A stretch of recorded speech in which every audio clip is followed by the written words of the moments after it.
Chapter 101, Drunken Man Part 3, P-Princess, please forgive him. Velk pleaded, not for the slave's life but for Kai's, who was tied to Aether. Why yes, princess. If Aether is harmed, it only affects Kai's well-being. Selene spoke with a mix of worry and mild fear, the consequences of the drink she had offered weighing heavily on her conscience. She shot a silent glare at Alfred, who bowed alongside Velk. TSK, I can't believe I fell for their obvious trick, again. Selene's heart filled with increasing hatred as she contemplated dealing with Alfred later. For now, Aether's safety was more important to her than anything. Kai, arriving on the scene, bowed deeply and pleaded, I am sorry your highness. Please forgive me for failing to discipline my slave, TSK, Kai. Do you think a mere, sorry, is sufficient? The princess's fury was palpable, her disgust at Aether's actions still fresh. He not only disrespectfully touched her but also called her, bitch. In front of her mother. That was truly a disgrace to royalty, yet she couldn't behead the person. All due to Aether's fate being tied to Kai. I am truly sorry, princess. Please give me another chance. Kai's face drained of color. He already suffered a lot of pain due to his idiocy and his past actions whenever something happened to Aether. He couldn't bear the thought of enduring such suffering again. He dared to touch your future wife. The princess reminded Kai. Kai clenched his teeth, knowing all too well how Aether had treated the princess. The princess glanced at the empress, who shook her head in disapproval. With a sigh, the princess composed herself slightly before continuing, I cannot overlook the disgrace brought upon me by a slave who also insulted a ruler from another empire. She directed a pointed look at the archpriestess before returning her gaze to Velk and his family. However, once he has suffered enough, I will consider this matter resolved. Velk's expression shifted to one of relief. But the princess quickly interjected, but you must understand, this situation arose because of your decision to tie Kai. An arcane king's fate, to a mere slave. Velk lowered his head, not wanting to delve into that matter, and the princess turned her gaze to Selene for a brief moment before shifting her attention eagerly to the battleground. She longed to witness the broken hands that had dared to touch her face. Back in the battleground, a voice shouted, hey, wake up, at Aether, who lay motionless on the ground. Noticing he wasn't stirring, someone poured water over Aether's body. Sprrrllllllh. Aether jolted awake suddenly, startled by the cold sensation of water on his skin. Wiping the droplets from his face, he muttered, where am I? His mind was still clouded and hazy. You are in the place called Mercy, that is if you want your life. Upon hearing the response, Aether turned his gaze towards the source and beheld a bulky man standing before him, the weight of a humongous hammer resting casually on his shoulder. Who are you? Aether inquired, attempting to rise but losing his balance and falling back down. Look at him. He's a clown. The mocking laughter echoed around Aether as others couldn't help but join in, finding humor in his pathetic predicament. Why is the ground so slippery? Aether wondered, cautious as he tried to stand again. Man, you really messed up, the bulky man remarked, his tone a mixture of amusement and disdain. Aether, however, paid him no mind, focusing instead on his drenched coat. Fuck. It was a good one, he muttered, frustrated at the ruined attire. Before discarding the red coat, silence fell like a heavy blanket as Aether removed the coat, revealing his drenched form. 10 affection, 10 affection, 10 affection, 10 affection. Aether found himself overwhelmed by the sudden influx of affection points. What's happening? Aether furrowed his brow, perplexed by the strange occurrences around him. Unaware of his own innate charm and its impact, he failed to realize that his mere presence was causing a stir among the onlookers, especially the lower-leveled women who struggled to tear their eyes away from his drenched physique. The majority of the women were genuinely taken aback by the slave's impressive physique. The idea of having such a slave under their command stirred desires. The women couldn't help but gulp their dried throats. Oh my, shit, I want him as my personal toy slave. Fuck, I think I wet my panties. These unspoken sentiments simmered beneath their composed exteriors, hidden from public view but undeniable in their intensity. You done? The bulky man asked, his annoyance evident as he eyed Aether's appearance. Yes. Aether responded, but his expression shifted to one of alarm as he saw the hammer hurtling towards him. Reacting swiftly, Aether crouched to avoid the incoming attack. Boom, what's wrong with you? Aether questioned cautiously, eyeing the massive crater left in the ground by the powerful impact of the hammer. Seems you're quicker than I gave you credit for, the bulky man remarked with a smirk. Anyway, since you've disgraced our princess, everyone here wants to teach you a lesson, princess. Aether's brows furrowed as he glanced towards the haughty figure of the princess observing the spectacle. His lips twitched, you bitch, but before he could voice them, you should pay attention to me, boy. Or else, you won't see how you meet your end, the bulky man warned before swinging his hammer again. Boom, once more, Aether narrowly evaded the attack. Frustration evident in his expression as he retorted, you fucker, before delivering a swift punch towards the man's jaw. Thud, however, the bulky man barely flinched, his eyes reflecting pity for Aether's punch felt like a little mosquito bite. Aether tilted his head in confusion, surprised that his punch didn't have enough impact to break the bulky man's jaws. Grabbing Aether's hand effortlessly, the man taunted, you're weak, boy. If you beg for mercy and grovel before me, I might go easy on you. With a forceful motion, he threw Aether back. Thum, the sound reverberated through the arena as the bulky man hurled his hammer at Aether without hesitation. Boom. A collective gasp echoed through the crowd as they witnessed the bulky man's ruthless action, taking Aether's life without a moment's hesitation, contrary to Princess's initial intent of teaching him a lesson. No. Celine's cry rang out in despair, reflecting the shock and horror that rippled through the onlookers. As the dust settled, the crowd saw the hammer slam on the ground just a few inches away from Aether's head, a chilling reminder of how close he had come to death. The bulky man, wearing a smirk of triumph, remarked, next time, it'll be your head, a threat that hung heavy in the air. Aether remained motionless, his gaze fixed on the hammer for several long moments. No one knew what he was thinking, most likely, no one cared. Seeing him not getting up, he wet himself. Ha ha ha, I bet he's missing his mommy right now. Ha ha ha, it looks like he's learned his lesson. The crowd's taunts and jeers filled the arena, adding insult to injury as Aether lay defeated on the ground. The bulky man's smirk widened, his satisfaction evident as he reflected, thank goodness I acted decisively, otherwise, I might have missed out on this easy reward. With a commanding tone, he ordered, announcer, it seems our little slave has been thoroughly traumatized. Remove him from the arena. The announcer turned towards the princess, who wore a dissatisfied expression at this unexpected turn of events. Just as she was about to nod in agreement, weak. A lonely voice came, all eyes snapped to the source. Finding Aether standing up slowly, his hand reaching out for the handle of the hammer, weak, me. Hee. Aether's laughter carried an eerie tone, sending a chill down the spines of those present. Even the Empress turned alert, recognizing the unsettling laughter she had heard before. It wasn't just her, others who heard that uncanny laugh couldn't shake off memories of the dark entity. What's all this mumbling? The bulky man questioned, surprised by Aether's audacity in attempting to lift the massive hammer. Kid, you must be joking. Do you think you can wield my hammer? The bulky man couldn't help but laugh. Ha ha ha. You can't even scratch me and you, ha ha ha. Yet, ha ha. Yet, do you think you can lift that? Ahaha, but Aether paid no heed to the mockery.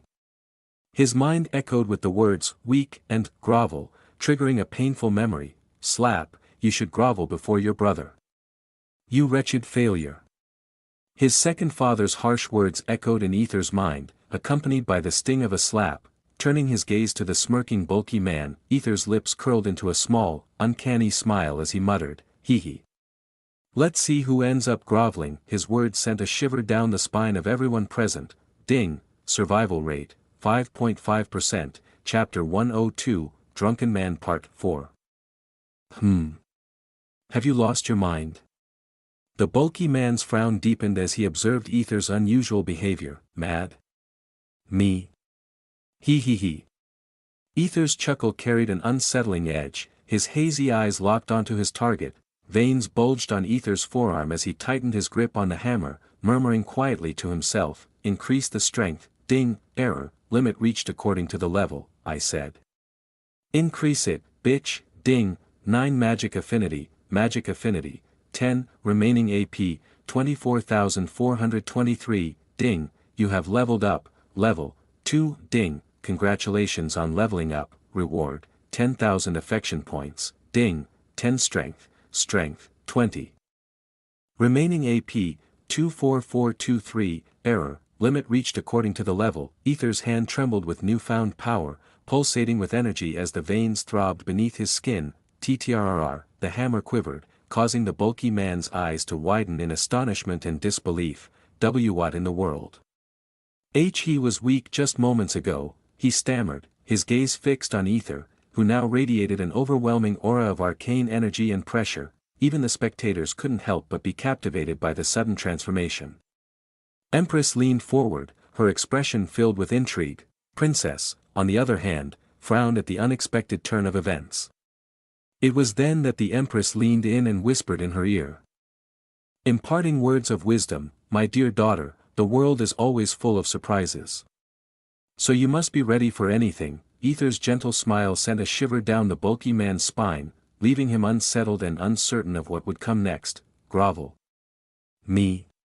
Aether pointed at himself incredulously, a hint of amusement coloring his tone. He. It's been a long time since I've heard someone say that to me. How long has it been? Really, quite a while. His gaze turned blank for a moment as he reminisced, then he refocused on the bulky man before him. Do you know what happened to them?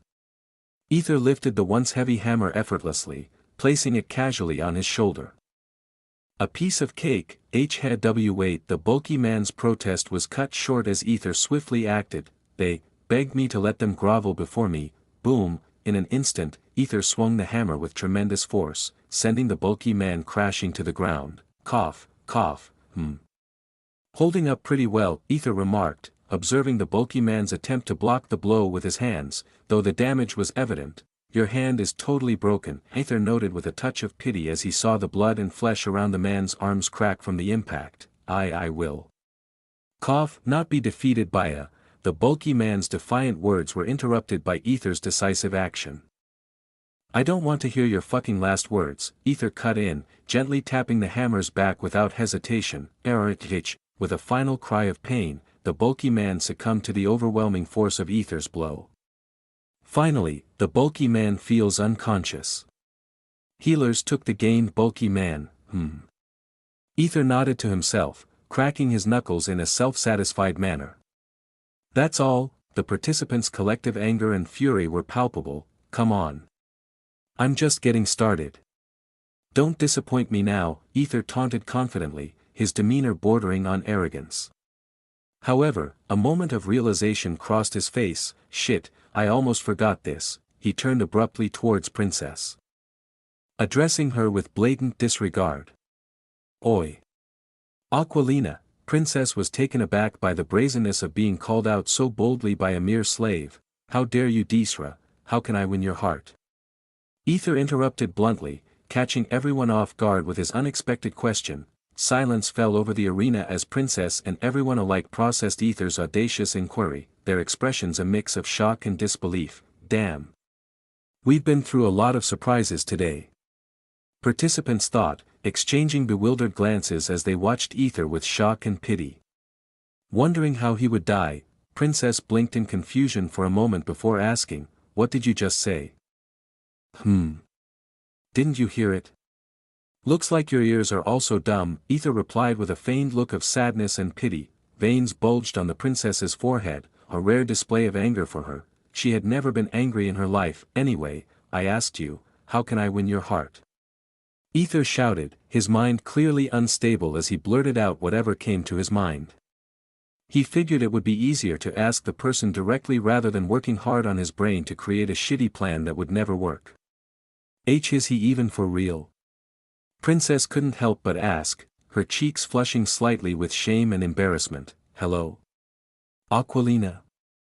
Aether tilted his head, suddenly feeling fatigued and drowsy.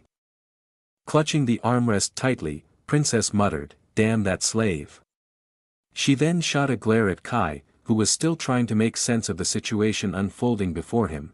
Turning her attention back to Aether, Princess muttered with a haughty tone, "Then grovel before me, Aether flinched, taking a moment to process her demand before responding, "Hee. Your mother is far more beautiful than you. You know, this jerk." "That's not what I am asking for," Princess snapped in annoyance, her frustration mounting at Aether's flippant response. She was really annoyed hearing this a second time. Yes, she knew her mother was not only more beautiful than her but also in prowess. However, Aether's next words sent shockwaves through the entire palace. "I wish I could win her heart," he murmured hazily, his gaze drifting towards Empress. Thinking this would have been an easy job if Log designated Empress. He might have got an mil, ahem. A mature person. Empress blinked in surprise for a few moments before bursting into laughter. Ha ha ha ha ha. Her laughter echoed through the room, genuine and hearty. Growling, Archpriestess gritted her teeth, irritated by Aether's apparent cozy with Empress. "Mother. How can you laugh? Do you understand what he's saying?" Princess asked incredulously, her disbelief evident in her eyes. Even Velk and the others couldn't help but feel shocked and worried about what might transpire next. If Empress decided to kill Aether or even decided to take him forcefully, Velk needed to signal his father quickly. Meanwhile, Alfred was sweating bullets, realizing that his plans were spiraling out of control, especially considering Aether's evident new power. He needed to regain control of the situation before it slipped from his grasp entirely. "Oh dear, ah." Empress finally managed to compose herself, wiping away a tear from her eye before addressing Aether. "You want my heart? Then prove that you are more than just a slave." Her words held a cryptic weight as she snapped her fingers, and, "Thank you for this opportunity, Your Majesty." A voice echoed through the arena, causing Aether's eyes to widen in recognition. A familiar voice, his eyes widened as he turned to see a black-haired man approaching. "Blake." Aether muttered under his breath, recognizing the figure. "The same one that not only tortured him but also hurt Stella. Prove to me who you truly are. If you do, you will not only win my heart but also the heart of my daughter," Empress declared with a sly smile, her words cryptic yet intriguing. "And mother?" Princess was taken aback by her mother's unexpected turn. "Your Majesty." Both Kai and Velk exchanged shocked expressions, unsure of what was happening. What are you worried about?" "He is doing this so that my daughter won't sell him." Empress clarified, shedding light on Aether's drunken words that had caused misunderstandings. Upon hearing this explanation, everyone in the room sighed in relief, especially Princess, and thought, now everything makes sense. However, the Empress leaned closer to her daughter and whispered, "My daughter, carefully watch him, and you will feel the king, if my hypothesis is right." Princess was left with numerous questions, bewildered by her mother's actions. Chapter 103, Drunk Man is Angry Part 1, OH. "You know me, slave?" Blake exclaimed, his expression one of surprise. However, Aether couldn't suppress the eerie chuckle that bubbled up from within him. It started as a faint, almost imperceptible sound, but soon escalated into a cacophony of unsettling laughter. Hee hee, hee hee. Hee hee hee hee hee hee. This uncanny smile almost made everyone lose control. It felt entirely different from before, though they couldn't pinpoint exactly how. This laugh was like that of a true maniac. Blake's features contorted into a wry expression as he struggled to make sense of the situation. Hey, why are you laughing like an idiot?" he stammered, his voice betraying a hint of uncertainty, and yet, despite the apparent anger simmering beneath the surface, Aether continued to laugh. A laugh that seemed to defy reason and logic. "What the?" Blake was completely caught off guard by Aether's unexpected reaction. After a few seconds of uninterrupted laughter, Aether fixed his gaze on Blake with an unsettling intensity. "What the hell, man? Have you gone completely insane?" Blake said with annoyance. Aether remained silent, his eyes boring into Blake's with almost palpable intensity, before finally uttering, "So, you've finally come, ah, his words dripping with a strange sense of foreboding. Pardon? Blake furrowed his brow in confusion. What the hell this slave was trying to say, whatever. Aether shrugged indifferently as if dismissing Blake's confusion with a mere wave of his hand, before gesturing for him to approach. Come at me. Blake's frown deepened as he sensed the simmering rage emanating from Aether's gaze. A rage that seemed to burn with an intensity that bordered on madness. Heh. A sly smirk played across Blake's lips as he leaned forward ever so slightly, a glint of determination shining in his eyes. I'll make you regret acting like a big shot, he said. With a swift stomp of his foot, he closed the distance between them in an instant, ready to engage in battle. Bam, bam, Blake unleashed a flurry of punches with lightning speed, each blow aimed at Aether with deadly precision. Blake's brow furrowed in confusion as he observed Aether's peculiar blocking stance, a stance that seemed to anticipate his every move with uncanny accuracy. It was as if Aether possessed an innate understanding of his opponent's intentions.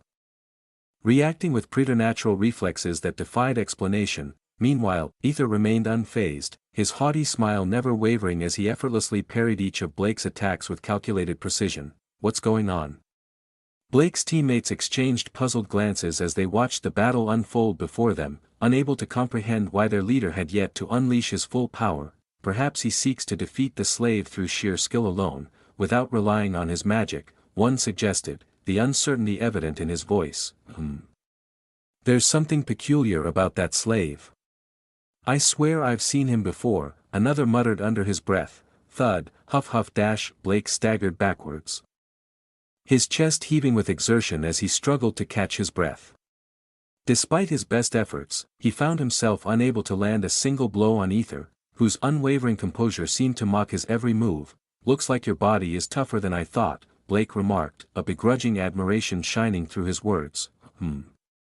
Finished with your assessment? Aether inquired casually, his expression betraying no hint of fatigue or exertion. Oh. So, you knew I was just testing you? Blake's surprise was evident in his expression.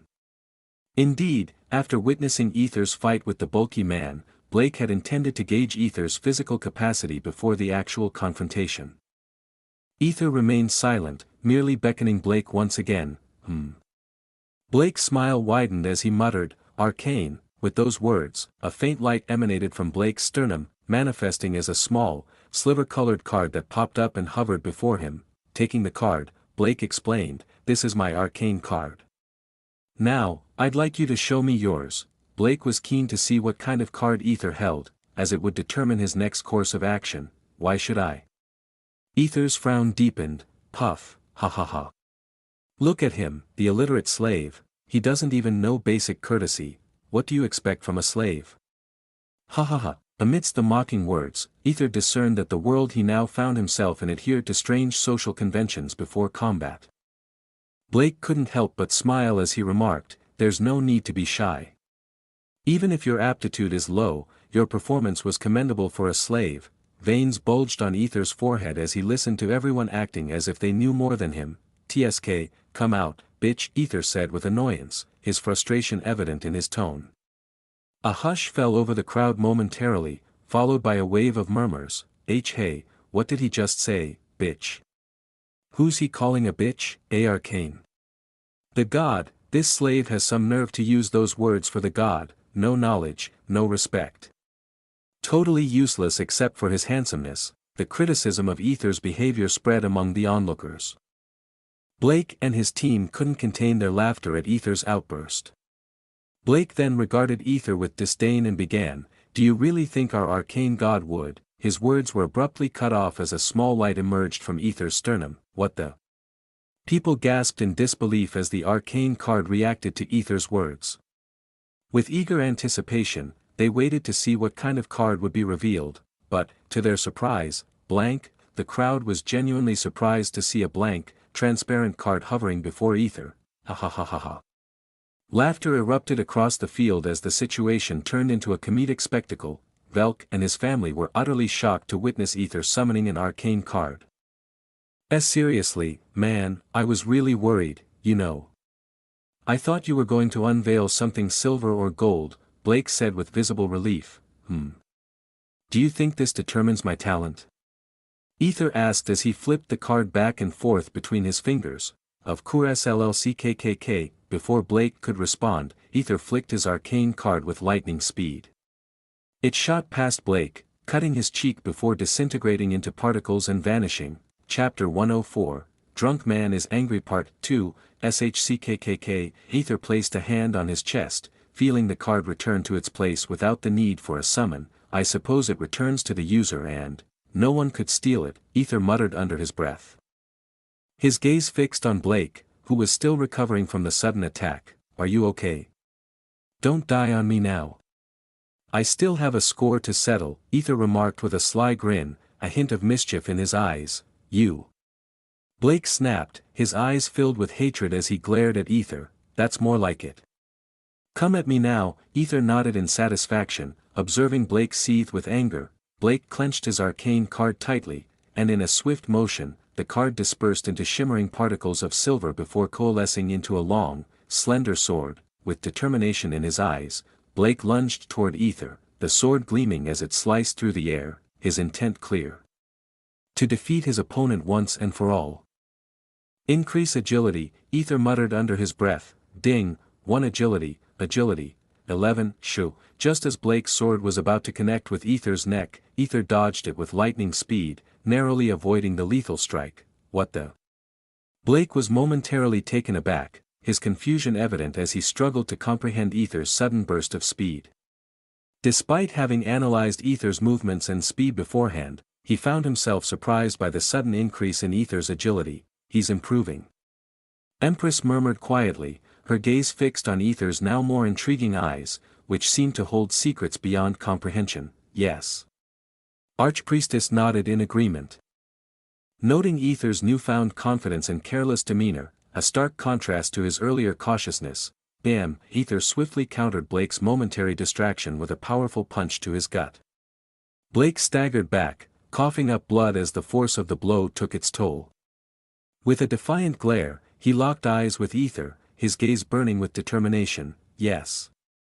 I quite like those eyes, Aether remarked with a smile, his expression a mix of drunken and delight. TSK, he's clearly concealing his true strength, Blake thought to himself, his resolve hardening as he prepared to launch another assault on Aether, this time with heightened caution and vigilance against any potential blind spots. Aether's smile widened as he once again muttered, increase agility, ding, 1 agility, 12, shoo, too fast. Blake's eyes widened in disbelief as Aether effortlessly evaded his attack once more. Reacting swiftly, Blake attempted an unexpected blade swing, only to have it redirected to the ground by Aether's agile maneuver.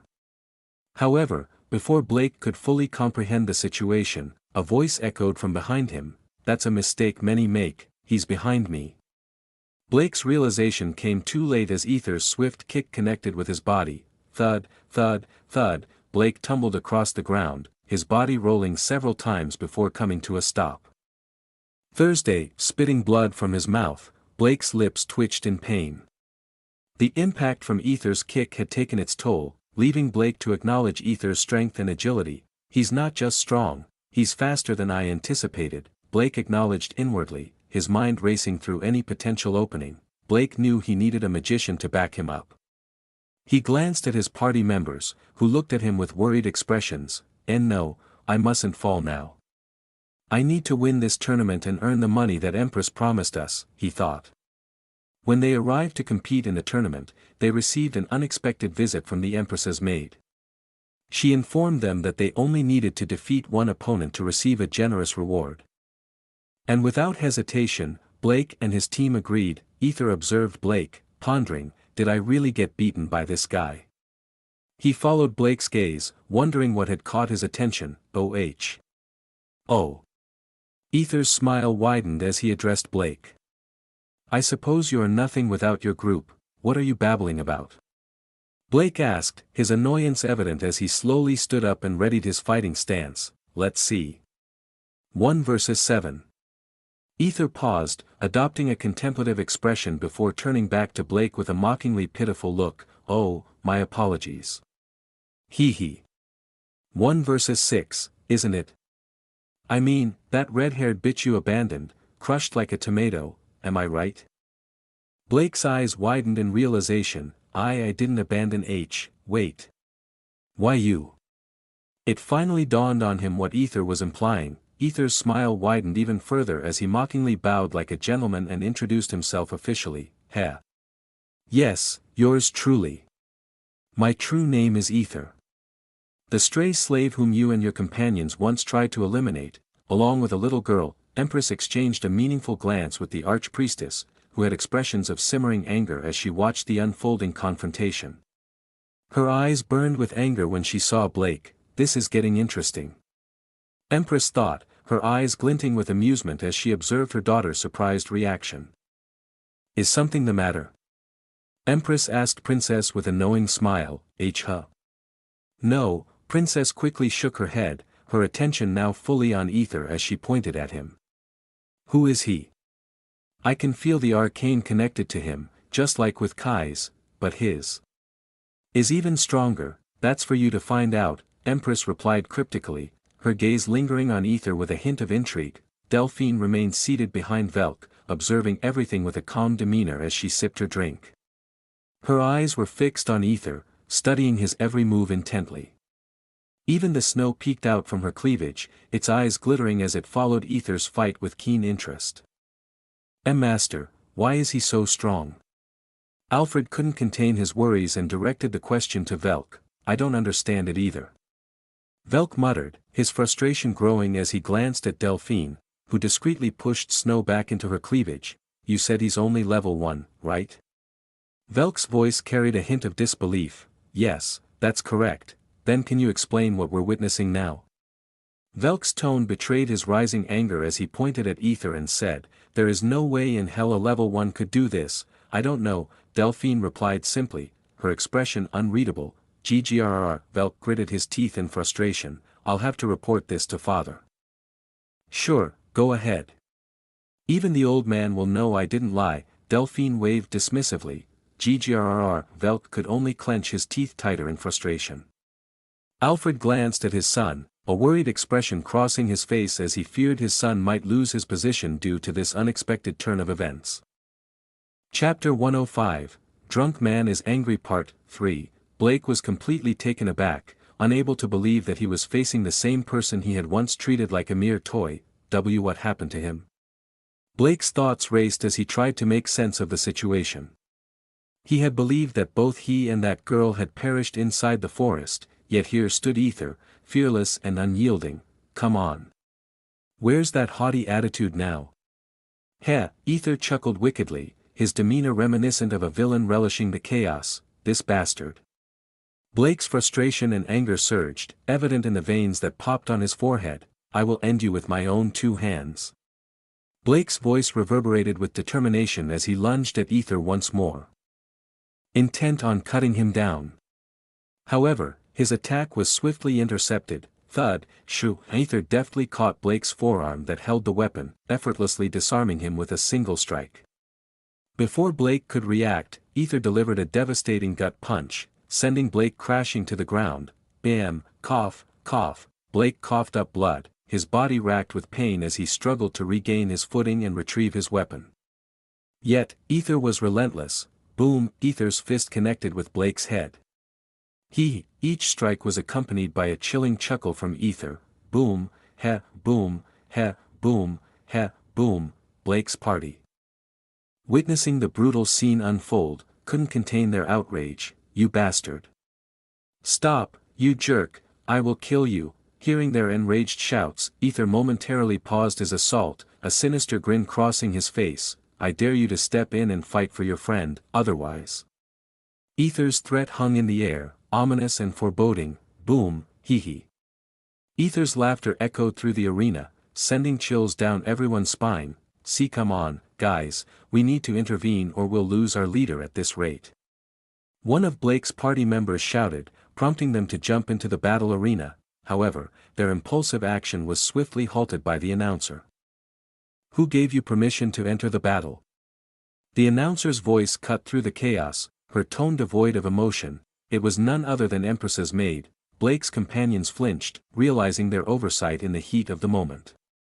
They scrambled to plead for forgiveness, but before they could utter a word, Empress.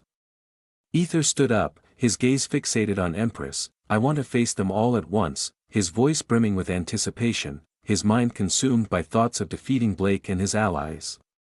Forgetting his seduction process, Aether, what the hell are you talk? Velk attempted to intervene, but Empress interrupted with, go ahead, but I'm not yet impressed. Impressed? What is she talking about?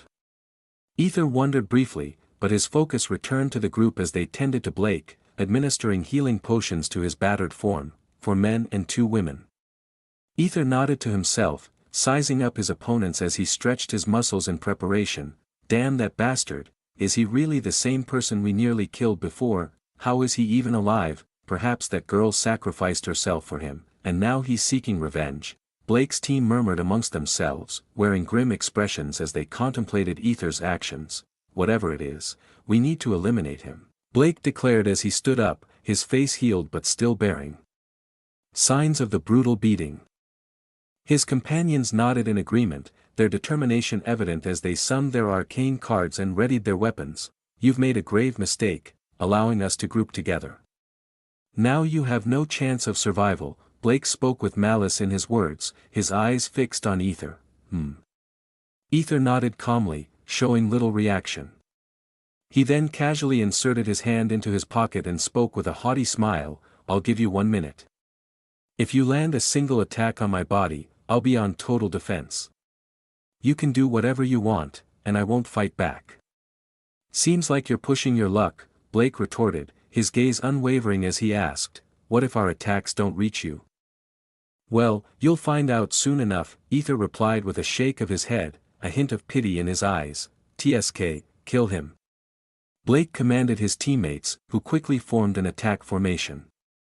3 men took the front lines with their axes and swords, while 2 women positioned themselves as support behind them, and Blake positioned himself in the center, ready to strike. Aether's smile took on a wicked edge as he observed the approaching attackers. His hands remained in his pockets as he braced for their assault. The scene reminded Aether of past encounters, facing off against groups of thugs armed with various weapons, a baseball bat, an iron rod, sharp knuckles, and chains. It always thrilled him in a peculiar way, yet he never acknowledged that feeling. Bam, what the?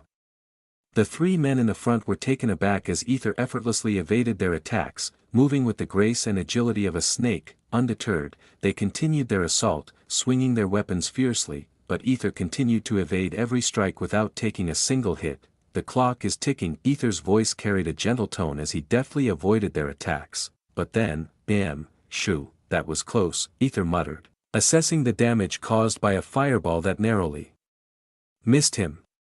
He then turned his attention to the 2 women who were launching magical spells at him. With a smirk, increase charm, 1 charm, 11. The sudden increase in charm made the 2 women flinch, their faces flushing as they were momentarily entranced by Aether's gentle smile. What are you doing? Blake's shout snapped them out of their daze, and they refocused on launching their magical assaults at Aether. TSK, well, I suppose I'll use it if things get dire. Aether thought, swiftly evading their spells and physical attacks with remarkable ease and grace, almost like a dancer on the battlefield. SSH, don't move, idiot, SSH, bam, come on, stand in one place, boom. Aether, with his hands still leisurely tucked in his pockets, effortlessly dodged every attack, making it look like child's play despite the intensity of the battle raging around him. Father, is he truly the same person? Kai asked with disbelief, his eyes wide as he watched the seasoned warriors of their group struggle to even lay a finger on Aether. Velk's face turned pale as he observed Aether's prowess, a sense of unease settling in as he realized the gravity of the situation.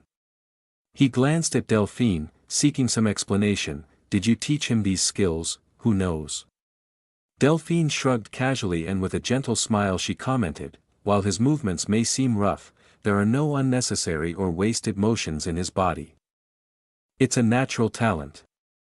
Good talent. Empress, watching the battle unfold with a keen eye, nodded in agreement. Indeed, his fighting style may lack refinement, but he is exceptionally skilled in his own way. In the midst of the chaotic skirmish in the battle arena, that's all. Just 10 seconds more, you know. Time is crucial, Aether remarked with a hint of impatience, his keen eyes scanning the panting and fatigued opponents before him, a predator sensing its prey's weakness. All eyes turned expectantly to Blake, who stepped forward with renewed determination, a flicker of doubt hidden behind his confident facade. Looks like I'll have to teach you a lesson right here, he taunted. Holding a massive fireball conjured with intense concentration, hee. That's what I'm talk, Bill. Before Aether could finish his sentence or react, Blake unleashed the fiery projectile with surprising speed and force, aiming to end the battle decisively. Celine's eyes widened in horror, her heart pounding in her chest. Not only her but also Velk, who abruptly looked at his son for any discomfort, but to his surprise, Kai, are you all right? Velk's voice was tinged with concern as he hurriedly checked his son for any signs of injury. Huh? Kai blinked in confusion, his expression mirroring his father's concern as he checked his outer body. I don't feel anything. He reassured them, relief flooding his voice. He's really playing with fire, quite literally, the archpriestess remarked, her gaze fixed on the inferno fire. Hee. Empress chuckled softly, a hint of amusement in her tone as she watched the unfolding spectacle with keen interest. Did we kill him? A woman from Blake's party asked, her voice trembling with uncertainty as she scanned the battlefield for any sign of Aether, hoping everything ends here. However, before her eyes, a man walked out from the yellow flames without a single burn on his body or rather on his dress. Ding, survival rate. 5.55%, Aether glanced triumphantly at Blake, his grin widening into a mischievous smirk as he reveled in the thrill of the battle. Time's up. I won. Yay, he exclaimed joyously, briefly adopting a childlike demeanor before his expression shifted back to one of terrorizing faces. Hee. Let's play hide and seek, he added, his tone taking on a slightly menacing edge that sent a chill down the spines of those around him. One agility, 13, before the woman could even comprehend what was happening, she found herself slammed into the ground by Aether's swift and precise strike. Boom, one down, Aether declared with a hint of amusement, showcasing his dominance in the battle arena with both skill and cunning.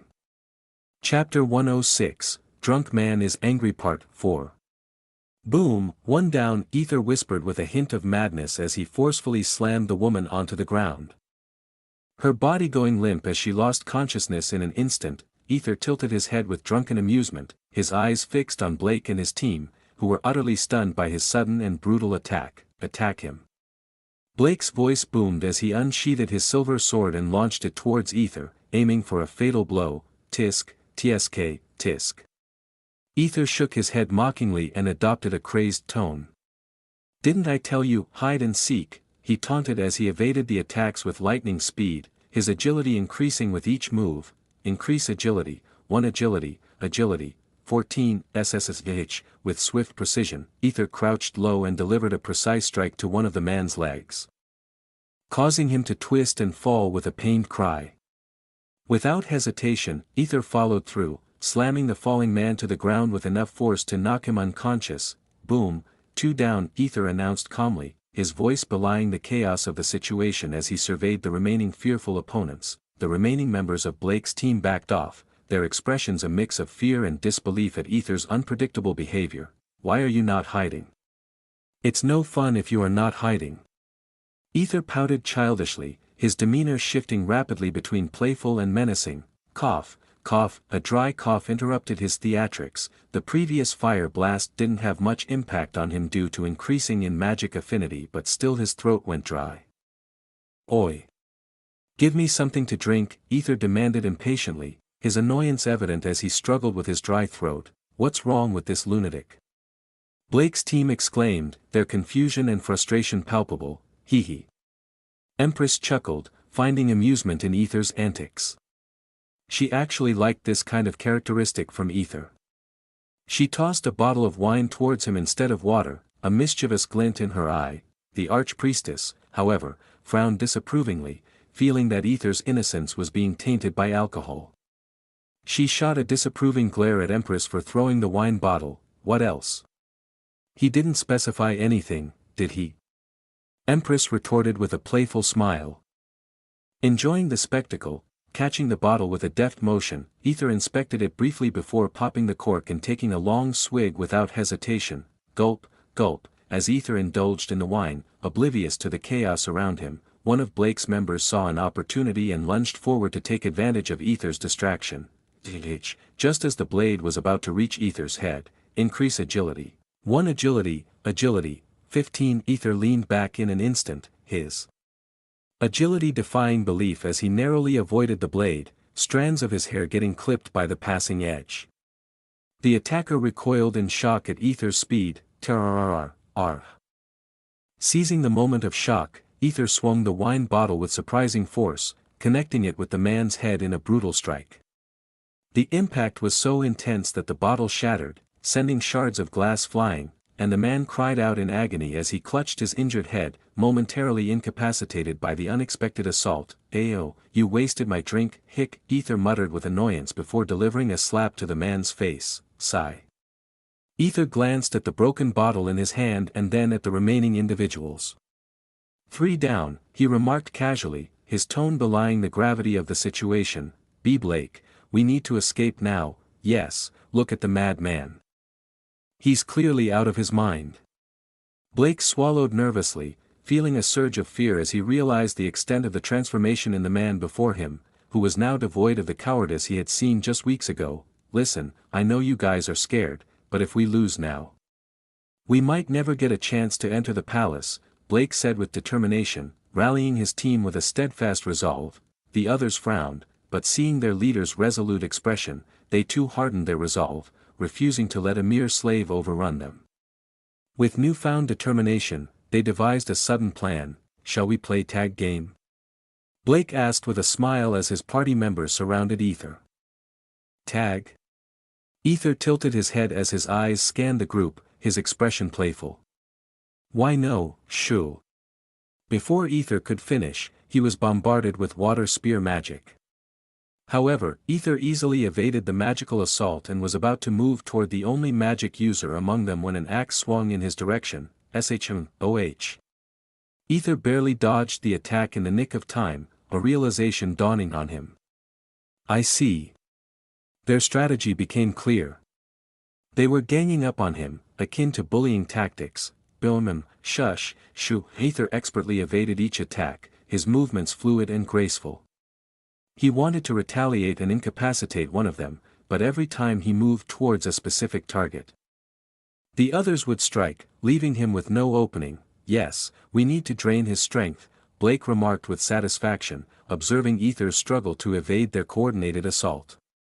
He couldn't help but feel a pang of regret, wishing he had employed this strategy earlier to secure an easier victory. "Tisk, it's all my mistake thinking he wouldn't pose much of a problem," Blake muttered in frustration, redoubling his efforts to wear down Aether's defenses. "He is now surrounded," Princess observed with keen interest, intrigued by Aether's sudden surge in power as if he were growing stronger amidst the chaos of battle.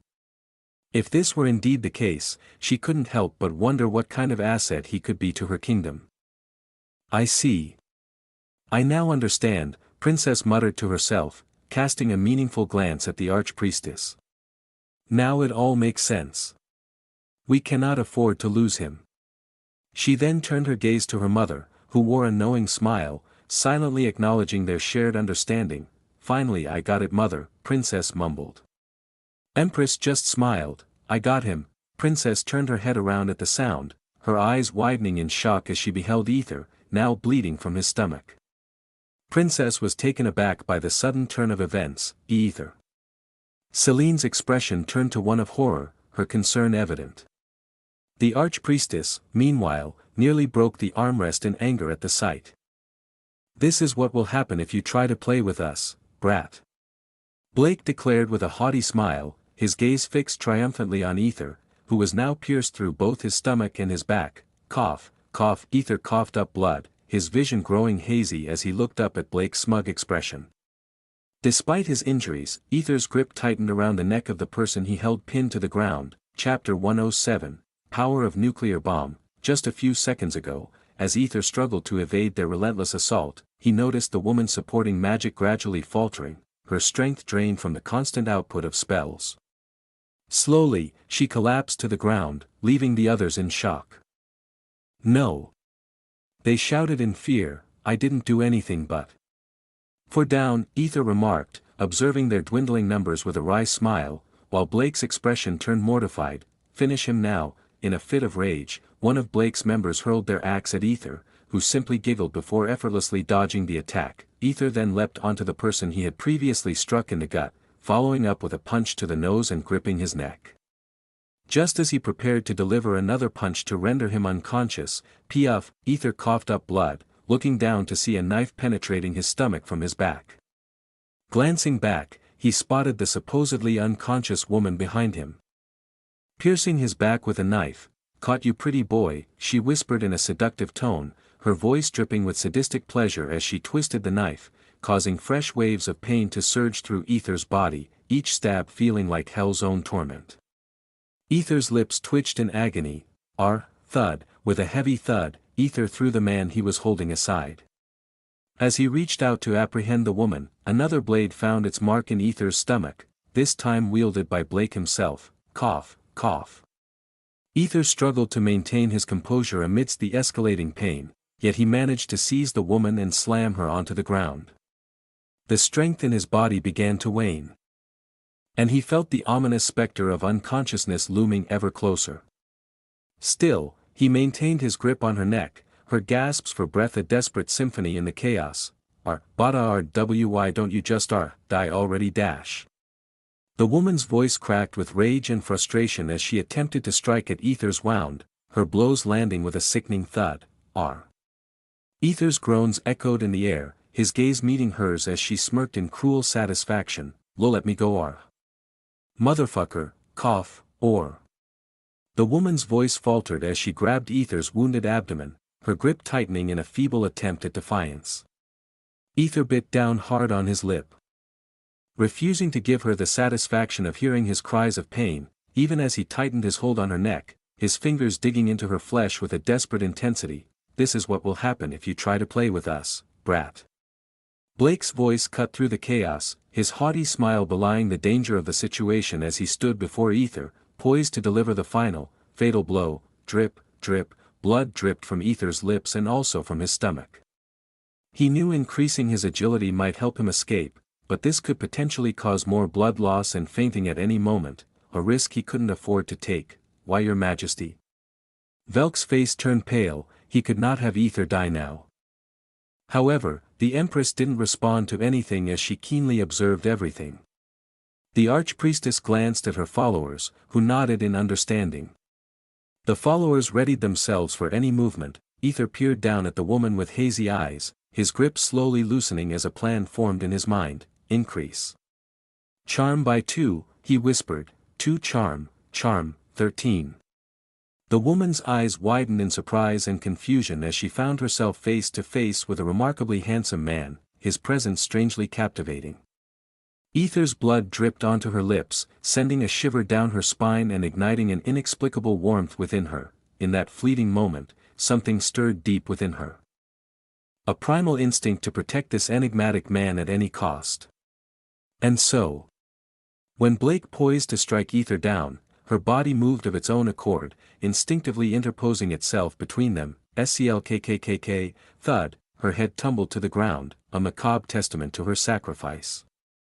Blake's expression twisted into one of horror and disbelief, mirroring the shock etched on the faces of all who bore witness to the grisly scene. What the hell just happened? The princess exclaimed, her voice tinged with confusion and disbelief. Even the Empress and Archpriestess furrowed their brows in bewilderment, struggling to comprehend the sudden turn of events that had led to the woman's selfless act.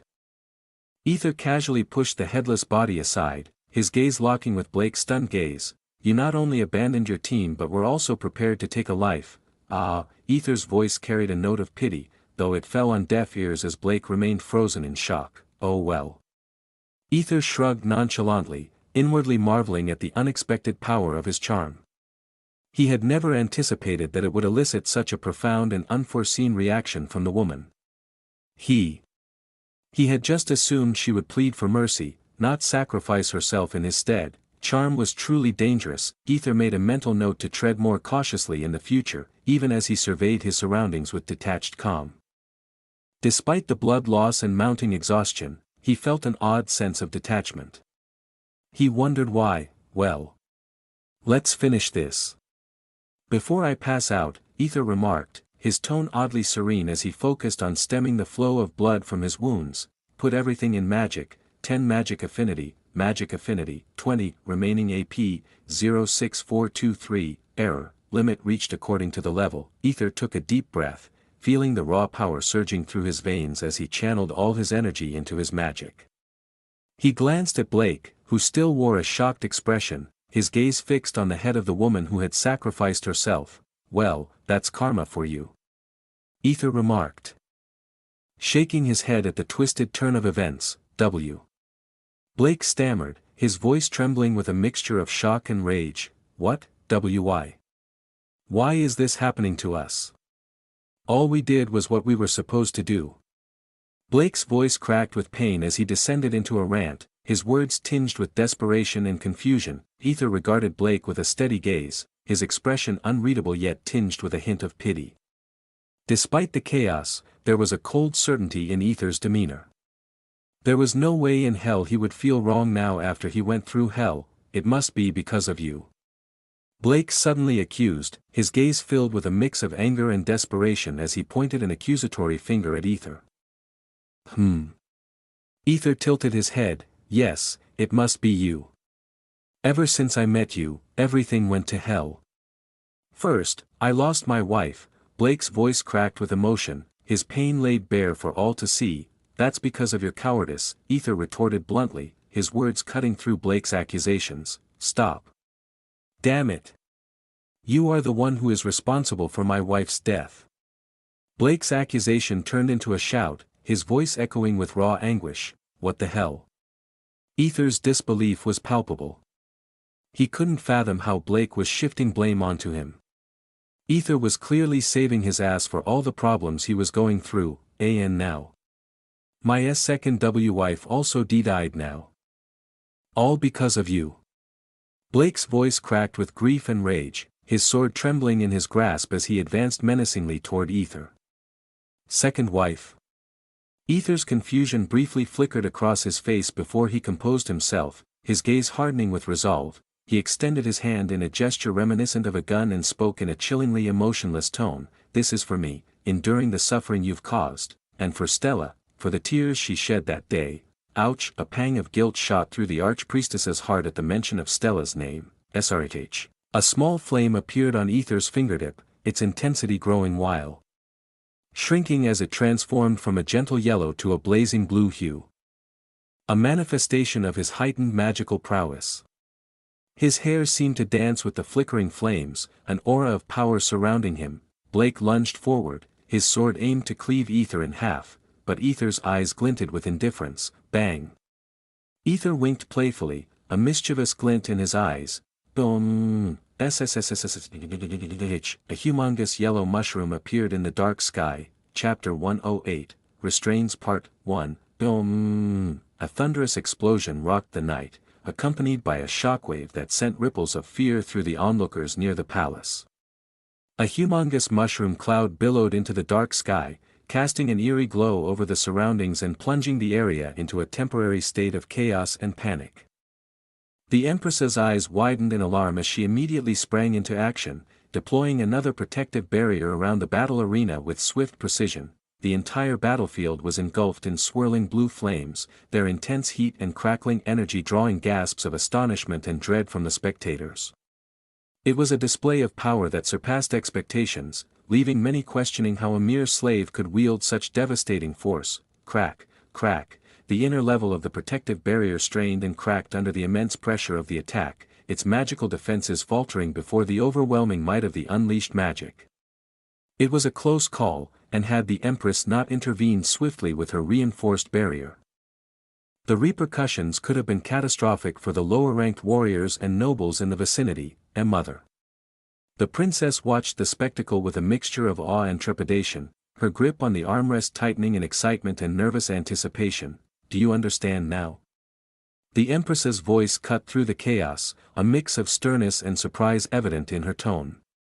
Even though she was taken aback by the magnitude of the attack, which was almost similar to one who levels at least 15 to 20, she couldn't help but smile. Princess's eyes sparkled with curiosity, her fascination evident as she witnessed the display of power before her. 10 affection, survival rate, 5.6%. If she could take him under her, she would have no trouble facing the arcane queens of other empires. Velk and Alfred's faces grew even more somber as they witnessed the extent of Aether's power. Their gazes turned accusatory as they glared at Delphine, who shared their shock and apprehension. She had known Aether's strength, but this display was beyond what she had anticipated. As the flames finally dissipated, revealing the aftermath of the devastating magic, everyone saw a solitary figure standing amidst the debris, his surroundings resembling a crater from the impact. Oh my God, I didn't sign up for this, I'd rather live my life begging than die like this. I'm leaving the tournament. The voices of panic and regret echoed through the area as those who had come for the tournament hastily retreated, followed by a cascade of others abandoning the scene. The Empress chuckled softly, shaking her head in amusement. Those useless people. Aether has expended all his energy, he's weakened now. This would be a perfect chance, and yet, glancing at the exhausted Aether, whose head dancing in the air as if he would fall any moment, she muttered inwardly, I suppose he's a bit more capable than I initially thought, and was just about to end this parade when, Timmy. Alfred's voice rang out with surprise as he spotted his son striding confidently toward Aether. With a smirk, Timmy leapt into the crater-like depression and confronted Aether, who was still in a dazed and drained state, akin to a drunkard lost in his thoughts, though Timmy was shocked to see Aether's newfound power, just like anyone after performing huge magic. Aether must have drained his energy. So without wasting any time, Timmy decided to strike while the iron was hot. Ha! Timmy's laughter was tinged with a hint of triumph. It had been far too long since he had beaten Aether, and now, with Aether weakened and vulnerable, he intended to demonstrate his superiority, especially before Selene, whom he sought to impress and show who was great. Empress and the others watched with furrowed brows, silently observing Timmy's approach.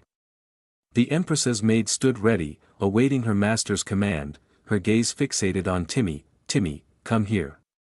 Alfred's voice carried a mix of worry and authority. He didn't want his son near this monster anymore. As Alfred started to feel a sense of dread from Aether if his son died, there was no way in hell he would be able to forgive himself. It's fine, father. Timmy's voice held determination and a hint of mischief. Then he called, Oi. Aether didn't respond and instead rambled like a drunk with a hazy mind. Due to using every bit of energy, Aether, who was already in a state of drunkenness, was even worse, like he was daydreaming while muttering his ex-name and chattering. Though no one could understand his words, Timmy shook his head with pity, and without hesitation, he landed a solid punch on Aether's face. Thud, Aether snapped out of his daze and rubbed his nose with a mix of pain and a frowning expression. Blood bled from his nose, staining the broken ground beneath him. Aether's gaze narrowed as he looked up at Timmy, who stood over him with a serious expression etched on his face. How dare you disrespect the princess and empress?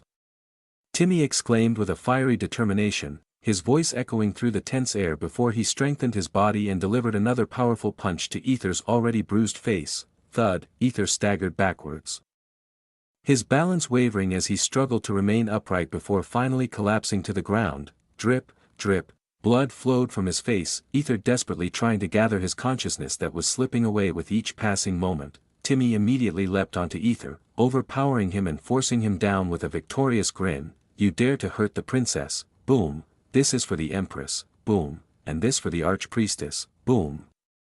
You filthy slave should know. Your damn place, boom. Aether's face slowly started to disfigure as he lost consciousness under Timmy's relentless assault. Despite Aether's fading awareness, Timmy, with a haughty smile, continued to rain down punches on Aether's face without hesitation, as if his pent-up frustration had finally snapped.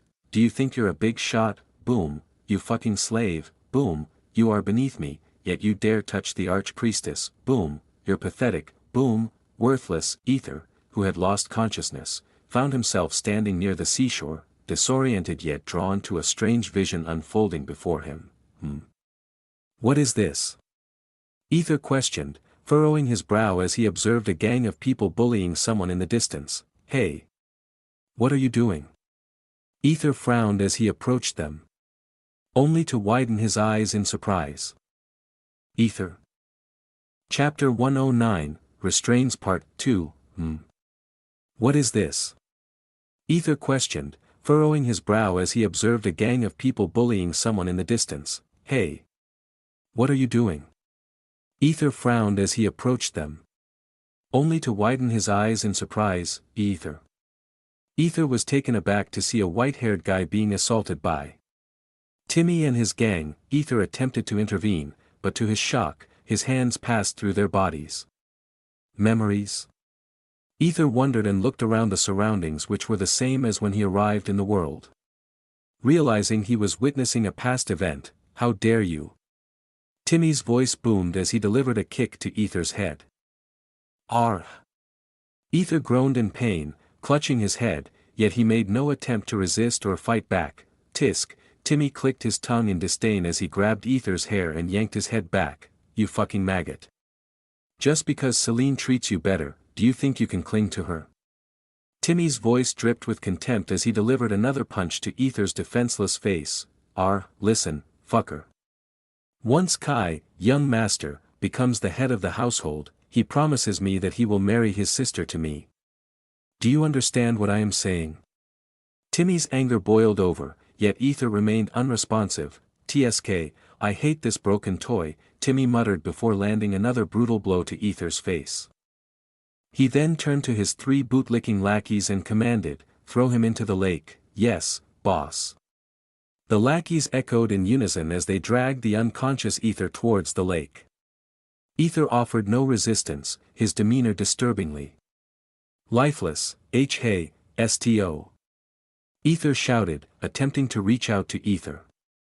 However, when Aether caught a glimpse of Aether's emotionless, lifeless eyes, robotic eyes, Aether halted. Then, the vision abruptly shifted. Inside a dimly lit room, nightfall had settled. "Aether, have you fallen asleep?" Aether heard a voice, turning to see Celine in a black nightgown, gazing tenderly at Aether, who lay motionless on the bed. "She looks younger.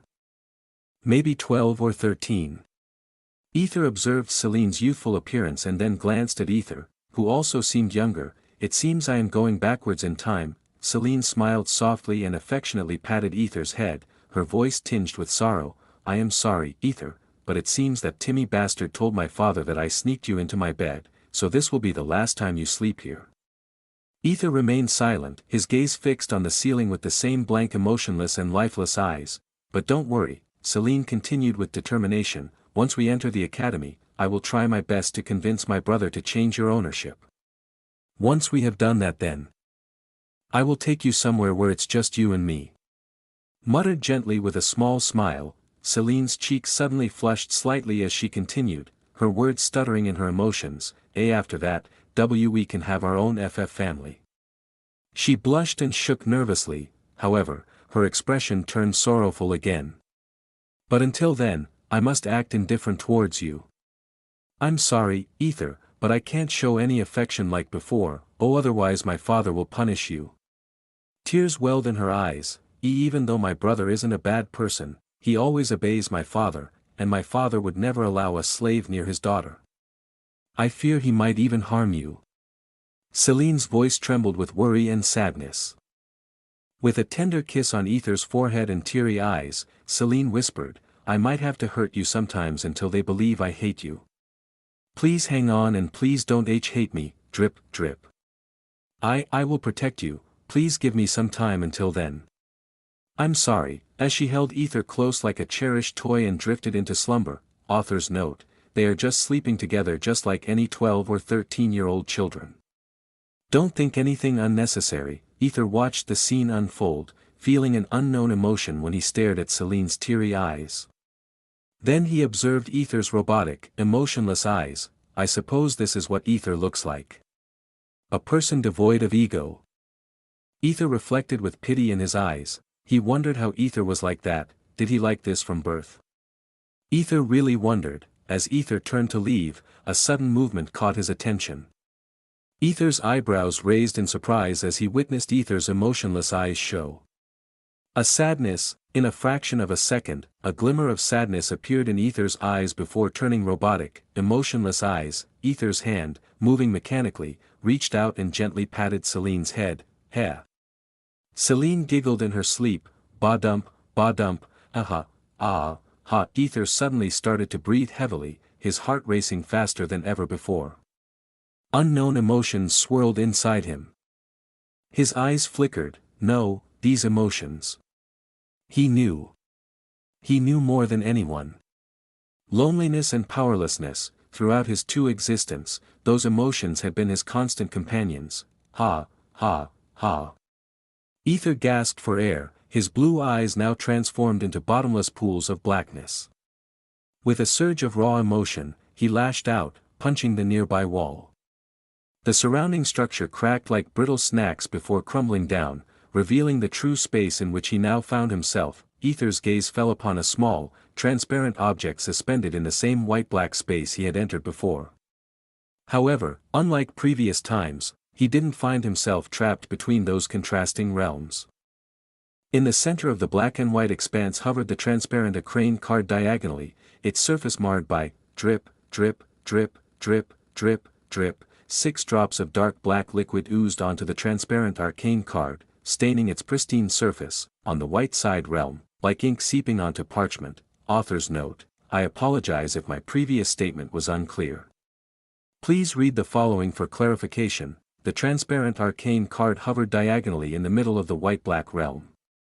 When dark black liquid oozed out of nowhere and dropped on the arcane card, the white side of the transparent arcane card began to show black drops, marring its once pristine transparent surface. Aether's eyes were completely shrouded in black, as if something were tainting not just his body but also his very soul. Ding, compatibility, 90%, survival rate, 7.6%, outside. The tension was palpable as the scene unfolded.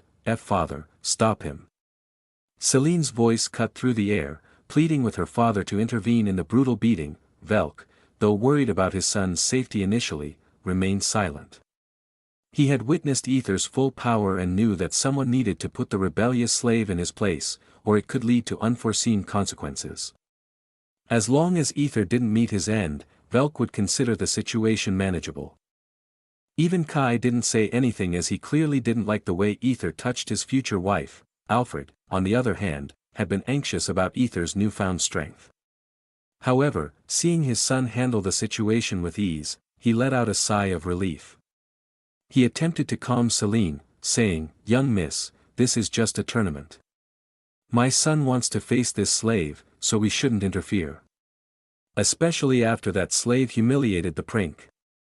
Alfred's words abruptly halted as he caught Celine's deathly glare. The nerve. She muttered. "Forgive me," Alfred murmured, lowering his head. "She's just like her mother," he thought, wiping the sweat from his forehead nervously. I think this is enough." The young man seems to have passed out.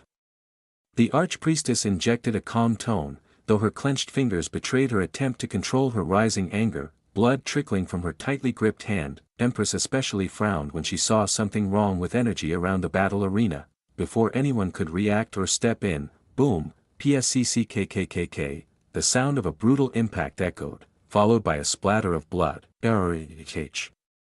A cry of pain and anguish erupted, breaking the tense silence of the scene. Chapter 110, Restrains Part 3, My Hand. Timmy's piercing scream tore through the air, echoing with raw agony as he beheld the gruesome sight of his right hand shattered into pieces. Blood spurting in a crimson arc from the shattered joints, Timmy writhed on the cold ground as waves of searing pain crashed over him, lasting longer than he had anticipated and leaving him gasping for air. My son? Alfred's voice trembled with shock and despair as he beheld the dire state of his beloved child, his gaze shifting swiftly to the figure responsible for Timmy's grievous injury. Debris cascaded from Aether's form as he rose to his feet with an eerie calmness.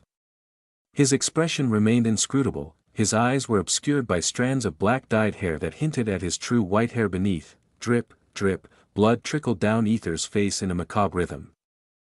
Each droplet a stark reminder of the brutal exchange that had marred his features.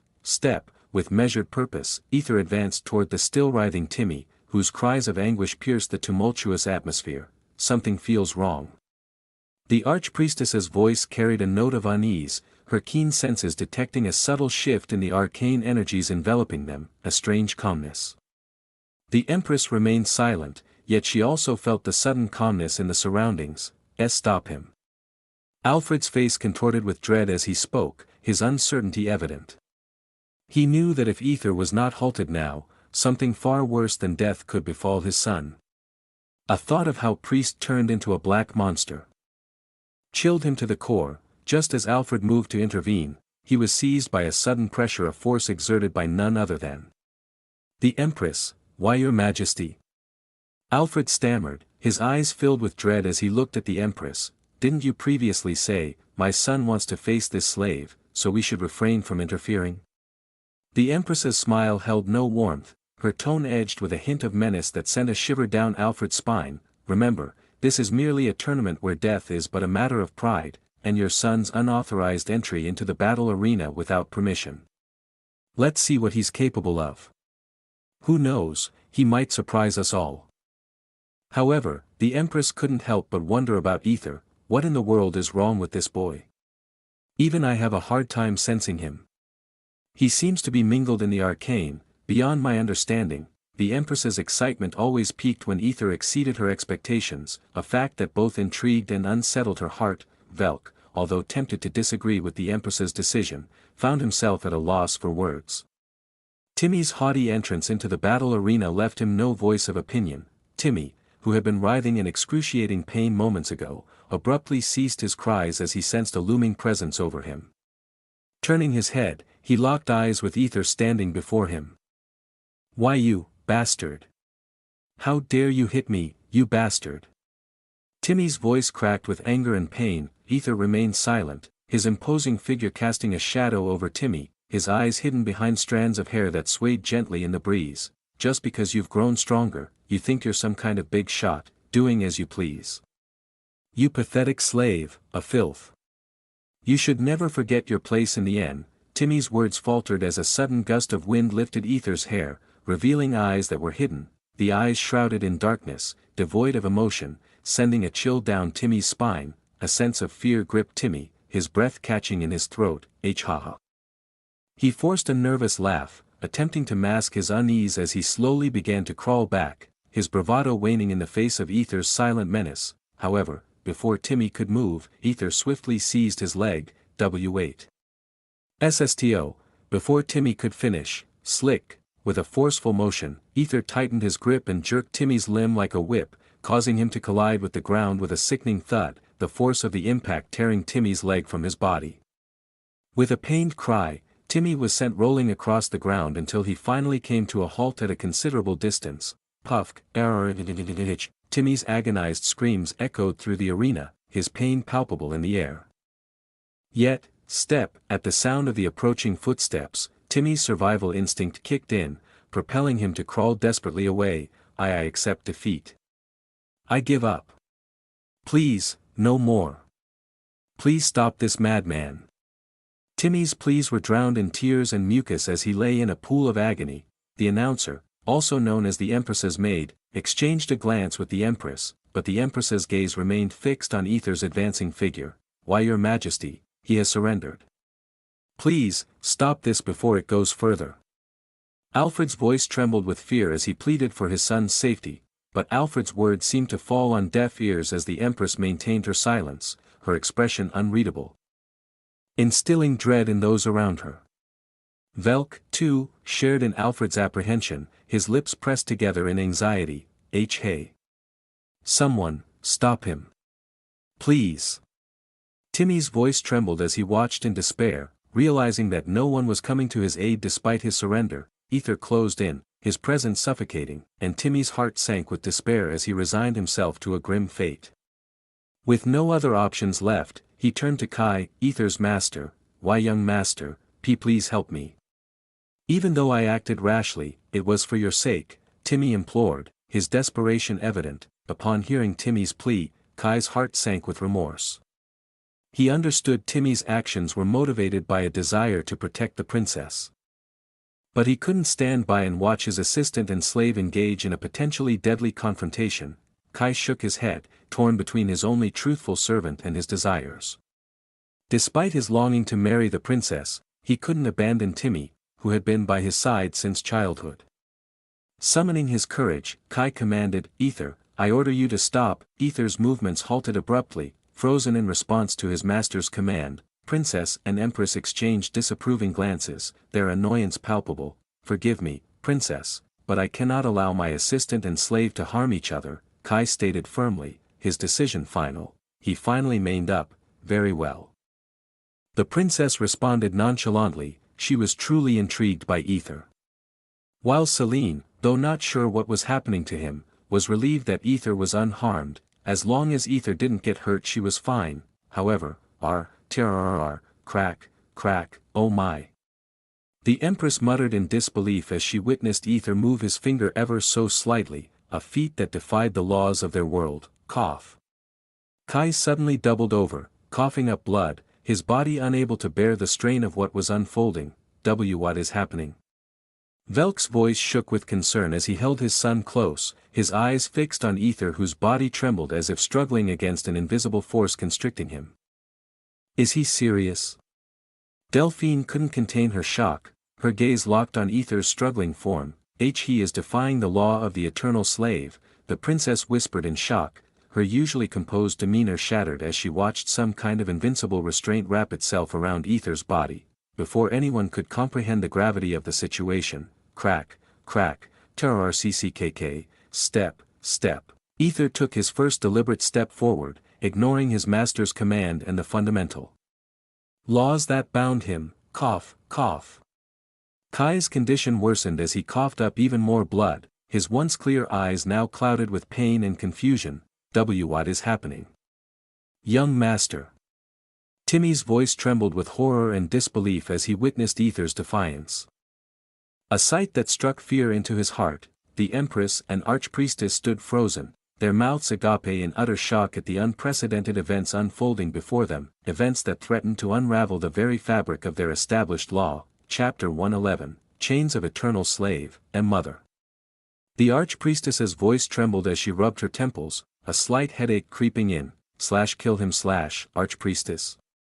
Her followers exchanged concerned glances, noticing her distress, and nothing. The Archpriestess dismissed their worries with a shake of her head, biting her trembling lips as she focused on the unprecedented spectacle before her. That slave, he's defying all norms.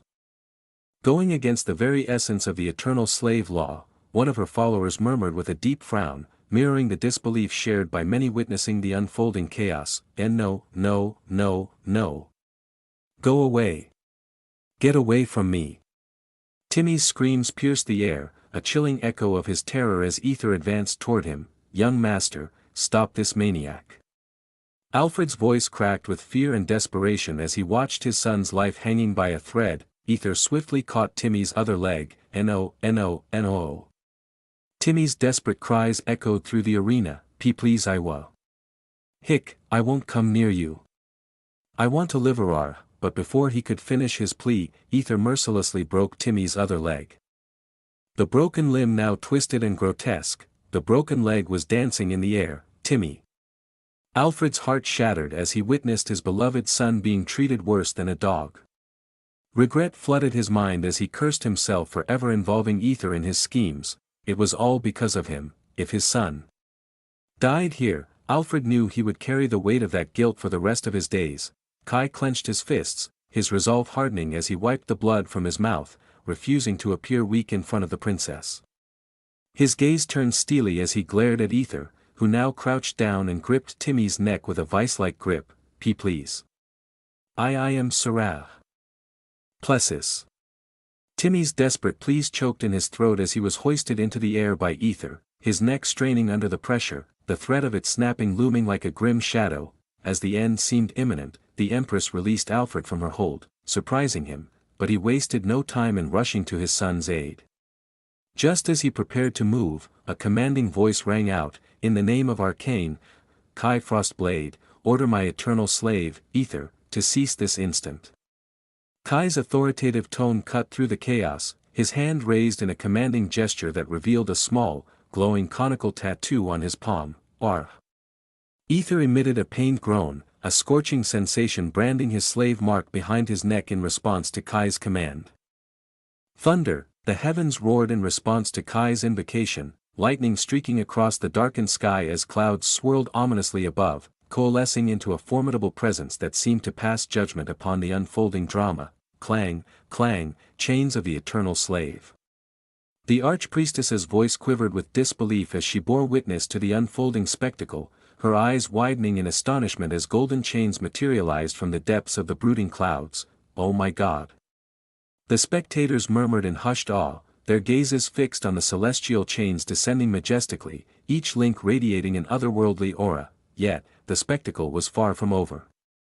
TTRRRR, as the golden chains began their descent, the ground trembled violently, as if protesting the disruption of its natural order.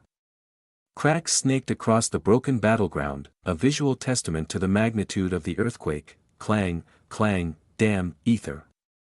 The Empress couldn't conceal her astonishment as dark devoid black chains emerged from the fractured ground. The appearance of the chains of the eternal slave is a profound manifestation that occurs only when a contracted eternal slave defies the master's order.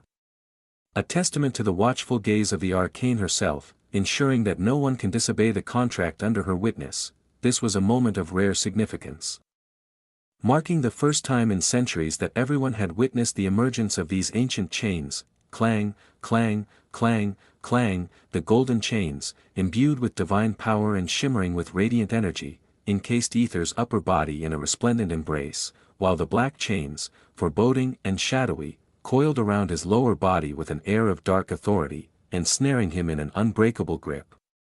Every inch of Aether's movement came to a halt, his strength draining rapidly. Under the relentless pressure, Aether gritted his teeth, unable to move. He couldn't snap Timmy's neck.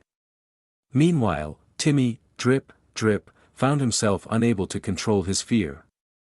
He soiled. Then, a unique collar materialized around Aether's neck, merging the hues of gold and black. Chains extended from this collar, tracing a path back to his master. Kai seized the extended chain, casting a glance at the princess with a smug expression, as if to say, "See? I've resolved the situation with mere words." The Empress's lips curved slightly as she observed the unfolding events, her thoughts murmuring, "I see, now." Before turning her attention to Velk, HHS. Velk's attention snapped back to the Empress, puzzled by her sudden address. The Empress's words carried weight as she spoke with a profound tone. "I don't know why or how it is even possible in the first place. But it is truly beyond anything I have seen so far, pardon." Velk's frown deepened as he struggled to comprehend the Empress's cryptic statement. Meeting Velk's gaze with a serious expression, the Empress continued, "You know, you can take a king's treasure, his kingdom, his power, his people, his position, and, even his life. You can steal anything you desire, but..." Her gaze as she slowly shied to Kai, who was showing off. "Let him go." Kai commanded firmly. Aether's grip automatically loosened, and with a thud, Timmy collapsed, losing consciousness.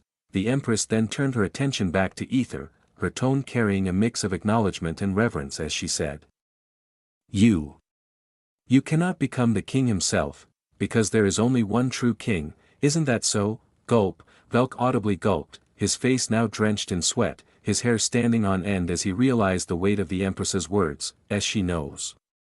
Velk screamed inwardly, his eyes darting around, unable to meet the Empress's gaze. Hee. The Empress chuckled softly, nodding to herself as she looked at Aether with a small smile. "I see. True arcane king, ah," she murmured, a mix of admiration and understanding in her eyes as she finally confirmed her doubts, though she wasn't sure how and why Mortimer could pull this stunt. Still, he able to change the destiny. She thought as she linked Mortimer's cursed state. He also angered the arcane and got cursed, that's why arcane favoring Aether. Ah, those were her thoughts and conclusions. She couldn't help but smile at Aether and muttered under her breath, "You finally got me impressed, pretty boy." Ding, survival rate, 7.5%, Velk's thoughts raced, realizing the gravity of the situation. And his intentions to contact his father were abruptly halted by a chilling sound. crack, chapter 112, that thing, crack, the sudden sound seemed to freeze everyone in place as if time itself had paused. Velk's movements were robotic as he turned his head to witness the golden chains around Aether's neck. Noticing a small crack amidst their divine sheen, all while Aether's gaze remained fixed in their direction, a subtle breeze lifted Aether's dark locks, unveiling his eyes, which were eerily devoid of emotion, staring intensely at Velk. Thud, Velk dropped to his knees, his face pressed against the cold ground, his eyes vacant and lost. Meanwhile, Kai lay unconscious nearby, having succumbed to the strain after coughing up blood. What in the world? The Empress couldn't contain her shock and muttered under her breath, not because of Velk or Kai but due to the unsettling presence behind Aether.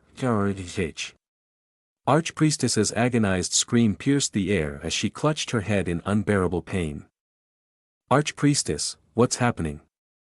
Her followers rushed to her side, concern etched on their faces as they steadied her. Archpriestess winced in agony, her hazy and pained gaze fixed in Aether's direction where a dark figure loomed behind him, a deep dark figure. It was a silhouette of a woman, her arms wrapped around Aether in a sinister embrace, and what more horrifying was that her face twisted into a grotesque grin that seemed to lack features altogether. A white grin adorned the face of a faceless black woman figure. Gulp, Empress audibly gulped, her throat drying with unease and fear. Her eyes remained locked on the haunting scene unfolding before her, unable to tear herself away from the bizarre spectacle. Is something wrong?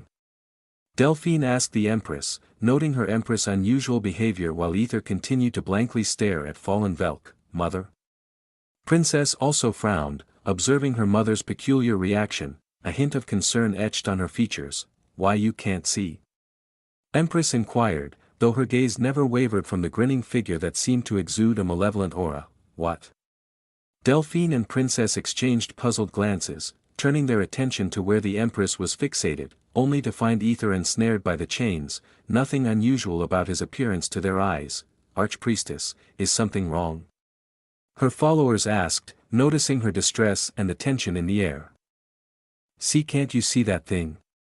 Archpriestess muttered, her voice filled with utter fear and disbelief as if struggling to comprehend the surreal sight before her. What are you talking about? Did that slave do something strange again?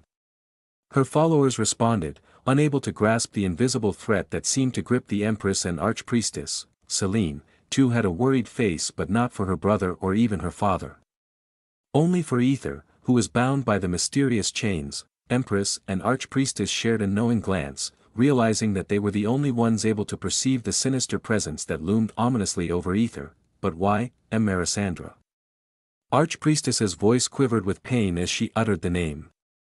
Her mind clouded with dread and foreboding. What? Empress's attention was drawn back to the Archpriestess, her gaze still fixed on the enigmatic figure. Mother wants to kill him. Archpriestess's words were laced with agony as she struggled to articulate the torment that gripped her mind. Kill him // kill him / kill him / kill him / kill him kill him kill him / Empress glanced at Archpriestess before refocusing on the figure, her expression grave as she contemplated the implications of its presence. I fear that thing will surely kill us before we even take the first step. Her words carried a weight of foreboding. She was clearly not joking around as she sensed the arcane energy surrounding Aether. Screamed in agony, Archpriestess swallowed hard, her eyes fixed on the figure that suddenly ceased grinning, its white lips moving in silent whispers. Both Empress and Archpriestess strained to decipher its words, reading its lip movements with a sense of dread. She truly hates when he gets hurt, she truly hates when he gets hurt. As they muttered, they couldn't help but freeze in terror. Then Empress and Archpriestess exchanged frowns as they comprehended the chilling message, then looked back again, only to find, where? Empress's brows furrowed upon seeing Aether lying unconscious on the ground, the chains that once bound him now vanished without a trace. Archpriestess felt a sense of calm wash over her as her mind cleared. She didn't hear any more words in her mind. Are you feeling better, Archpriestess? Her followers asked, noting the change in her demeanor. Why, yes, I am feeling better, now, Archpriestess replied with a faint smile, though her eyes remained fixed on Aether with a growing sense of concern. Ding, survival rate, 7.4%, Velk, Kai, Timmy, and Aether were healed by the Archpriestess in due time. The aftermath was taken care of by the Empress's maid, ensuring everything was cleaned up after the engagement party concluded. However, there were lingering matters to address, so, what do you say, Mr. Velk? Archpriestess asked as she leaned back in her chair. Her expression was unreadable. Sigh, I'm not sure about it. Velk replied with an awkward expression. After receiving healing from Archpriestess, she requested a private meeting with him to discuss something important. Timmy, Kai, and Aether were peacefully asleep, especially Aether, who had finally found tranquility after causing so much chaos. Mr. Velk, I'm not forcing anyone since you're not one of my subjects. Archpriestess reassured him with a gentle smile, indicating if he was her subject.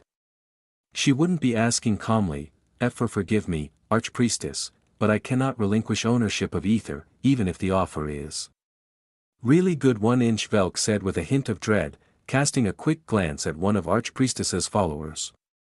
Even though your own son could gain another arcane queen by his side? Archpriestess posed the question. Velk hesitated momentarily. What the Archpriestess offered was undeniably tempting.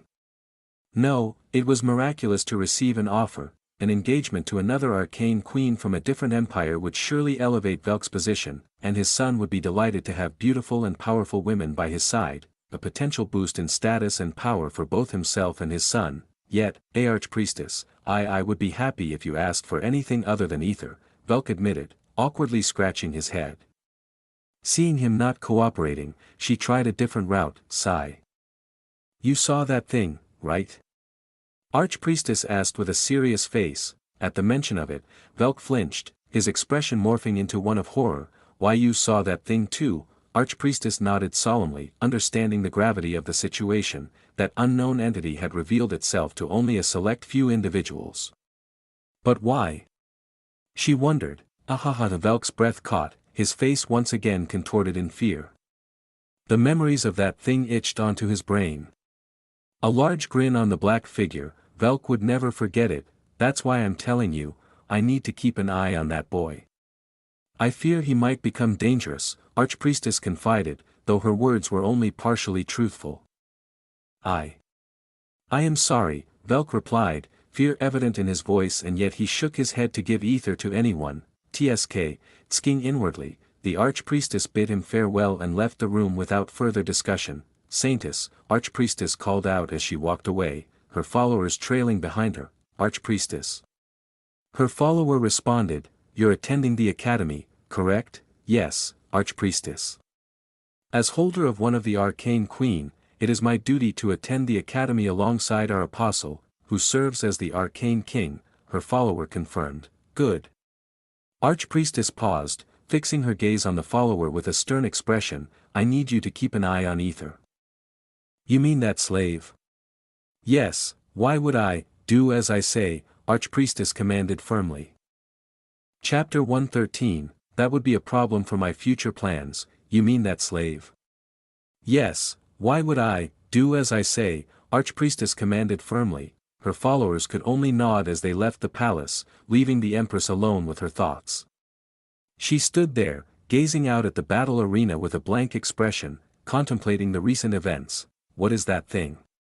Empress muttered to herself, her eyes narrowing in thought as she tried to make sense of the mysterious occurrences. Most of all, she was literally scared by that thing. Which makes no sense to her. Suddenly, a pair of obsidian eyes suddenly manifested in the dark sky above. Each pupil was a void devoid of light, rotating with an eerie fluidity as if searching for something. Then, they settled upon the Empress, who, rather than being alarmed, smiled and waved at the ethereal presence. Those same eyes had appeared before when Aether was training his butt off. After a moment, the eyes vanished into the darkness once more. Empress couldn't help but giggle softly before speaking to herself. Let's see what rampage that boy is going to cause in the near future, hee. Her smile held a hint of anticipation and amusement, while everyone planning their next move. In an unknown place within the universe, a scene unfolded amidst the vast expanse. Unknown place, now, 6 more souls are missing to enter the path of samsara. Do you have anything to say about this? The voice that spoke was elegant yet carried a commanding authority, resonating through the boundless chamber. "My grace," a subordinate began, bowing deeply. It was Ellie like SOS. Before he could continue, he was cut off abruptly. "Tsk, what a waste," the voice expressed disappointment as the subordinate who was bowing suddenly turned into mist and dispersed into nothingness. The endless room fell into a heavy silence for a few moments, as if it needed to collect its thoughts. Snap, the sound of snapping fingers pierced the silence, and another subordinate entered the boundless chamber. "My grace," the newcomer knelt down before the void. A dark vortex swirling in the center of the endless chamber, no one could see beyond the void, it was filled with impenetrable darkness. "Did you find the culprit?" The voice echoed from the void, resonating through the vast and eerie room. "Why yes, my grace," the subordinate replied nervously. "Who, that's?" The subordinate hesitated, on the verge of disappearing like the previous one, when suddenly, "Excuse me." Someone else entered the endless room. "Why you? I told you to wait outside." The subordinate's voice was sharp as he addressed the wavy black-haired, rugged man entering haughtily. "Come on now. You cannot possibly make me wait as one of the arcane kings of our empire. I need respect, you know." The black-haired man said with a charismatic smile that belied his current situation. "My grace, please forgive me. He told me he knew who was responsible for stealing the souls.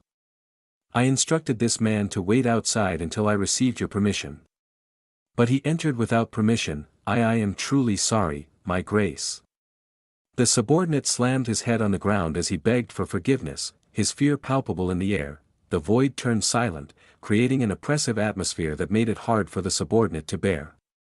He silently wished he wouldn't meet the same fate as the others, disappearing into nothingness. "No one wants that, Jack Sparrow." The elegant voice echoed from the void once more. Jack Sparrow, also known as the man who was killed by Aether, stood before the void. His expression was a mix of respect and haughtiness as he responded, "My grace, I am truly honored that you kneel." Thud, Sparrow was forcefully brought to his knees by the immense pressure emitted from the void. His face contorted in pain as the pressure bore down on his shoulders. The subordinate let out a silent sigh of relief, grateful that the attention had shifted away from him, at least for the moment. "My grace, forgive me." Sparrow managed to bring out those words through gritted teeth, enduring the pain. As Sparrow bowed down, his head touching the floor. The intense pressure slowly lifted, allowing him to breathe more easily. "Thank you," Sparrow said, relieved as the pressure subsided. "Just because you were blessed and chosen by the arcane, that doesn't mean you are above anyone. Keep it in your mind." "Arcane King," the voice stated with eerie indifference, its authority unquestionable. "Why yes, I will keep it in my mind, my grace," Sparrow responded with full understanding and humility. "So, why yes, after serious investigation, I know who is responsible for disturbing the path of samsara," Sparrow replied with a serious expression. "His name is Kai Frostblade." "Who was the arcane king of the Aquarius Naiade Empire?" Sparrow disclosed, his tone grave. "I see. What should we do now, my grace?" Sparrow asked eagerly, his face reflecting both determination and anticipation. "Of course, anyone who blocks the path of samsara, needs to die, but arcane will. I am well aware of what am I doing, and arcane is the one who gave me this role, a role to guide the souls. I am merely fulfilling the job she assigned me. Thus I order my subjects to eliminate Kai Frostblade as soon as possible and bring back those souls that were taken," the voice commanded with unwavering authority. "You understood, my grace?" The subordinate who had been silently listening immediately nodded his head and walked out to spread their ruler's decree. "That would be a problem for my future plans, Jack Sparrow thought, a frown furrowing his brow before nodding and turning to leave. "When, next time? Don't send your toys," the voice said with dread, its echo lingering in the air like a warning bell. "Shit." Jack Sparrow's eyes widened in realization, and before he knew it, his body dismantled like a toy. Thud, thud, thud, thud, his body parts lay scattered. It was exactly looked like broken toys. I am sorry," Sparrow's disembodied head muttered, before vanishing into nothingness. Meanwhile, a little far away from this situation. Inside a certain room, shit. A teenage boy with wavy black hair screamed in pain, his face contorted with agony. Fuck. That bitch's power is even attacking me through my puppet. He gripped his body tightly, trying to endure the searing pain coursing through him. After a moment of intense suffering, the teenage boy finally calmed down, albeit with a lingering grimace of discomfort. He then took a picture and looked at it with a calculating gaze, muttering, "Aether." Ah, he nodded with a cunning smile. He then shifted his attention to the 10 motionless Jack Sparrows standing in the corner of the room. They looked like toys without any resemblance to life. Hee hee. It's getting interesting. Then he looked at the invitation to the academy, a twisted grin spreading across his face. Hee hee. Let's play even more. Ha ha ha ha. The teenage boy, resembling a younger version of Jack Sparrow, laughed maniacally, his mind already concocting new schemes, who he was truly and what was his aim. Nobody knew, but one thing was sure, his next target had been none other than Aether, who was, of course, sleeping peacefully. Not a single care for his fucked up life that was going fuck up even more.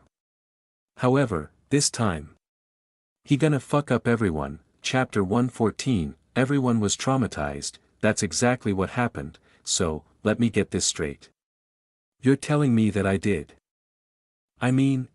all that? Aether asked incredulously, his wide eyes reflecting a mix of shock, surprise, and, most of all, horrified expression. Yes, Delphine affirmed with a subtle nod, her lips curving into a small, knowing smile as she observed Aether's evolving range of emotions. She couldn't help but feel a slight sense of satisfaction in getting her revenge on every previous harassment. This was the day following Aether's destructive outburst. When he finally regained consciousness, he felt disoriented and struggled to recall the events that had transpired. He could vaguely recollect some memories of Aether, but beyond that, everything was a blur. All he could distinctly remember was accepting the drink Celine had offered him. And the next moment, he found himself immersed in Aether's memories, and then abruptly awakening in an unfamiliar room. That was today. Emerging from the room, Aether was met with perplexed stares from those around him. With a growing sense of urgency, he sought out the only person he knew to be level-headed and approachable amidst the chaos. Delphine. Upon entering her allotted room, Delphine detailedly recounted every detail without omitting a single nuance. Ah, I fucked up. Aether muttered himself and couldn't help but gulp in fear knowing the cause of the woman's scarifice. Then he looked at Delphine, who seemed to be enjoying his discomfort a little too much. His lips twitched mischievously as he caught Delphine's delicate hand in his own. A playful glint in his eyes. "Let's elope," he exclaimed, throwing a metaphorical bomb into their conversation. What? What are you talking about? Delphine stammered, her face flushing crimson as she attempted to wriggle her hand from Aether's firm grip. "I'm dead serious." Aether's tone was unexpectedly grave as he locked eyes with her aqua-colored eyes, his voice softening. "They'll come for me, Delphine. They've seen what I can capable of and clearly seen my wonderful worth. This is my chance, no, our only chance. Let's disappear before they realize I'm gone." His tone slightly hinted with narcissistic. "10 affection, W8. Why should I be dragged into your mess? And why should I follow you?" Delphine retorted. Her voice tinged with a mix of confusion and defiance. "Because you know." Aether leaned in closer, his breath mingling with hers. Delphine instinctively backed away. Though, 10 affection, Aether, seeing her flustered under his persistent advances, couldn't help but feel a sense of triumph. "We're partners. You're my cute little rabbit, no way." Delphine suddenly screamed, delivering a punch to his gut, but Aether anticipated it and caught her hand. "Gotcha." Aether's grin turned haughty as he successfully countered her attack. "Fuck. Yes." Aether cheered internally as he managed to react to her attack, but his victory was short-lived. "Tisk." Delphine clicked her tongue and swiftly aimed a kick at his crotch. Aether's eyes widened as he witnessed the slow-motion horror of her leg heading straight for his. No, every man's weak point, This time, Delphine was quicker than before, catching Aether off guard. Despite his determination to protect his manhood, Aether couldn't react in time, so, he did what any sane man would do at this point, put everything in agility. Ding, 5 agility, 20, error, limit reached according to the level, SSSH. Delphine's eyes widened in surprise as Aether surprisingly moved faster, backing away just in time. Why you? Aether's fingers trembled as he pointed at Delphine with a mixture of shock and horror. You're the enemy of every man in this world. Delphine snapped out of her surprise and quickly regained her composure, flashing a cunning smile. I'd gladly embrace that title. Now, get out, maybe I pushed it too far. Aether thought as he hastily made his exit from the room. As soon as Aether left the room, thud, Delphine crumpled to her knees with a heavy thud, her breath coming in ragged gasps as her face flushed a deep shade of red, reminiscent of a ripe tomato. What's happening to me? She wondered, her gaze drifting to her hand where Aether had held it. When Aether touched her hand, a sudden wave of heat coursed through her body, as if something invasive had entered her without her permission. She attempted to wriggle her hand free from the memory of his strong, healthy grip, stirred. What am I even thinking? Delphine shouted into her hands, overcome with embarrassment. She frantically fanned her flushed face, trying to cool the feverish sensations that seemed to radiate from within. There's definitely something off about that b-boy. Delphine muttered to herself, the image of his face too close for lingering in his mind. Ba-dump, her heart skipped a beat, recalling the moment his face had hovered just inches from hers, the proximity almost enough to make her worry he could hear her racing heart. I need to avoid him. Delphine resolved with newfound determination. SSS, Snowflake, who had been hiding snugly in her cleavage, peeked out with a concerned expression. The little creature sensed Delphine's body temperature rising and her heart rate quickening. Don't worry, Delphine reassured Snowflake with a smile. Over the days they had spent together, she and Snowflake had grown closer. Your master is really something, Delphine remarked with a hint of annoyance, patting Snowflake's head gently, her thoughts still swirling with the recent encounter.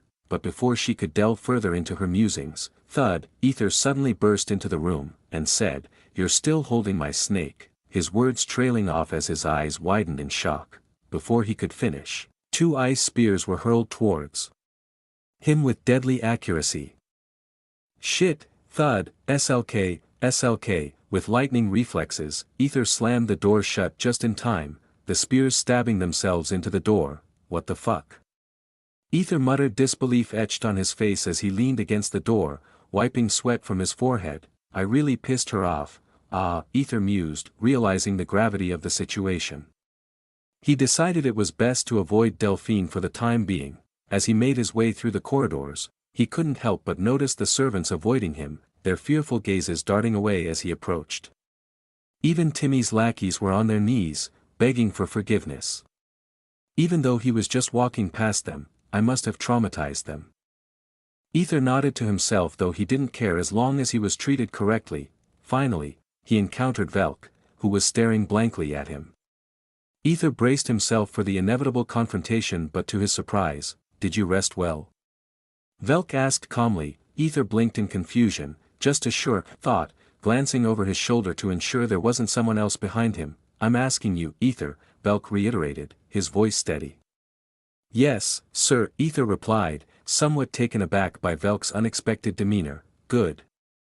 Now, get ready. We're leaving for the academy. Leave, Velk instructed calmly, though a hint of urgency underlying his calm tone. Even this fucker is shaken. Aether thought, bowing not by the respect before exiting Velk's room. Did I really cause that much fear? Aether wondered as he walked, pondering the recent reactions. He kind of liked it. Maybe I should drink 1 or 2 times. He wondered, suddenly. Hello, drunken badass, shit. Aether jumped in surprise, recognizing the voice of the Empress's maid, who stood before him with a mischievous smile. Empress requests your presence, she announced casually. Chapter 115, Bonus Chapter. Epsilon, both the princess and the Empress fixed their curious gazes on Aether. Their eyes literally sparkled as if they had stumbled upon a rare gem, while Aether usually enjoyed the attention of beautiful women. The situation felt decidedly off. Excuse me, he stammered, taken aback by their intense scrutiny. Yes, what is it? The Empress and Princess responded simultaneously, their voices harmonizing in a strange synchronization. Aether couldn't help but feel a bit suspicious. Seated in a private dining room, Aether found himself surrounded by the Empress, who reclined gracefully in a chair opposite him, and the Princess, who sat beside her with a gentle smile. The Empress's maid stood nearby, poised to serve at a moment's notice. Can I eat, right? Aether's gaze drifted towards the table, which was adorned with a lavish spread of exquisite dishes. Despite any suspicions he may have harbored about their intentions, hunger gnawed at him, and the tantalizing aroma of the food beckoned irresistibly. He hadn't seen such delicacies even in Velk's mansion, and he doubted he would get such an opportunity again. Of course, you may, the Empress assured him, her tone gracious. The Princess nodded in agreement, her demeanor equally welcoming. With cautious optimism, Aether selected a piece of meat and brought it hesitantly to his lips, half expecting his survival rate to plummet. Yet, to his mix of relief and surprise, no ominous notification appeared. Food was not poisoned. Aether's surprise was palpable as he savored the exquisite flavors, his initial wariness melting away in the face of such deliciousness. Hunger drove him to devour the meal with gusto, his expression gradually shifting from caution to contentment. The Empress observed with a smile as Aether consumed the food without reservation, was inwardly astonished at how quickly he devoured half of the dishes presented before him in mere minutes. After an hour had passed, Aether sighed contentedly, patting his stomach. Damn, that was one of the most delicious meals I've ever had, he thought to himself. You certainly have quite the appetite, the Empress remarked teasingly, her eyes dancing with amusement. Her maid nodded in agreement as she began to clear the table, feeling the weight of 2 stern stares directed at him. Aether coughed awkwardly and asked, what about the others? They've already eaten in the dining hall, the Empress's maid replied with a friendly smile. I see.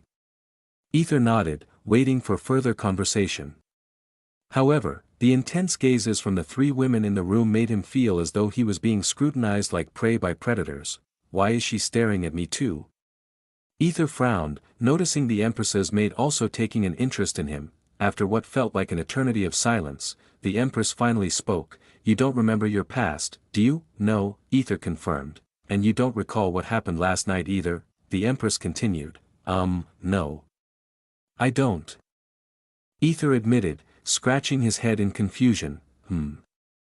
The Empress nodded thoughtfully, exchanging a glance with her daughter before addressing Aether again. My daughter was the one who invited you to this feast. She has something important she wishes to discuss with you. I'll take my leave now, huh?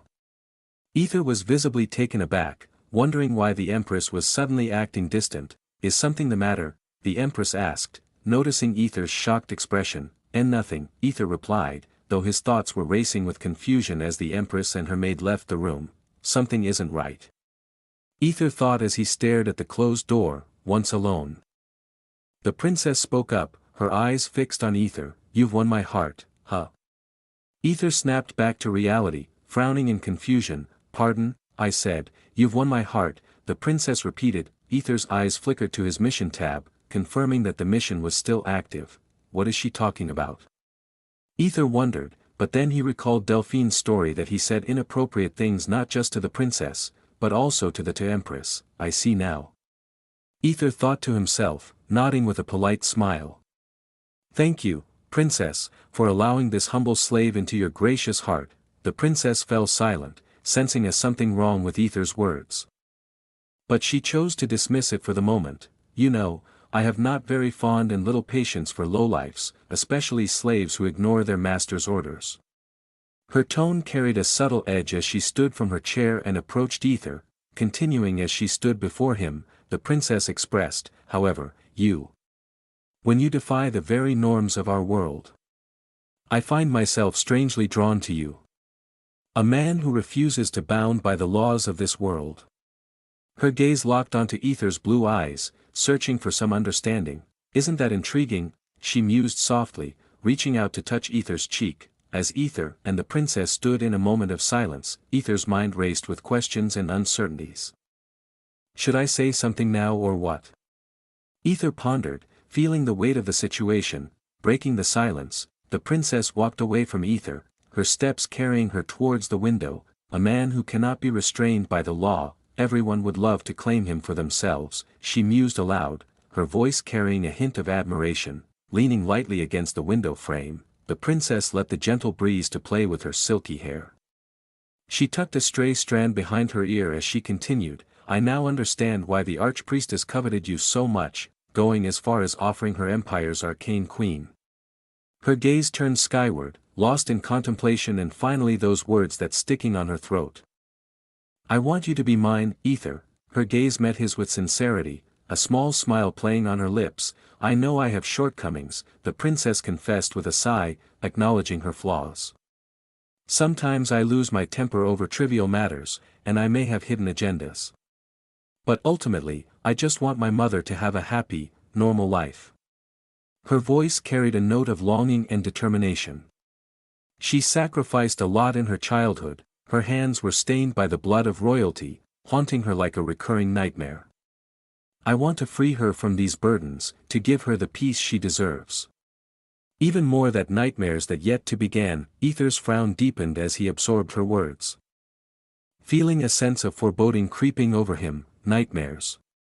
What the fuck am I being pulled into now? He wondered anxiously. Please, support me, Aether, the princess implored, her smile genuine as she extended her hand. In return, I will grant you the freedom you seek. Aether finally rose from his chair, meeting the princess's gaze. Chapter 116, I will make her mine. Last night, it was a quiet night within the Empress's chamber. The stillness broken only by the soft rustle of curtains as everyone retired for the evening. Mother, I know you must have some knowledge about that slave. Princess Aquilina confronted her mother, her gaze intense as she watched the Empress in her nightgown.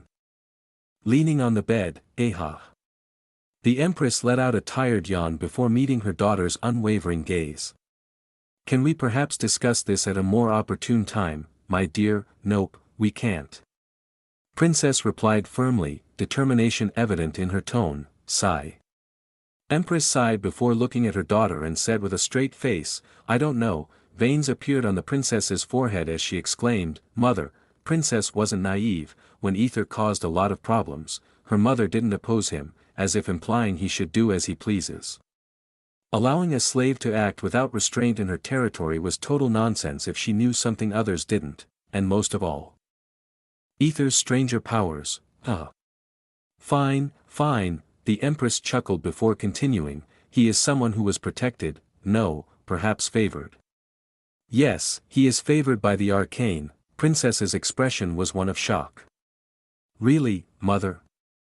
There was no one in this universe whom the arcane favored. Yes, the Empress nodded. Why a slave? Why him? If he were a noble or even a commoner, they might have become the most prominent figures all over the 5 worlds. Princess exclaimed with a serious face. The Empress turned silent for a second before responding, My dear, can you fully comprehend my doings? Yes, Princess nodded without hesitation. Oh. Really? The Empress asked with a smug face.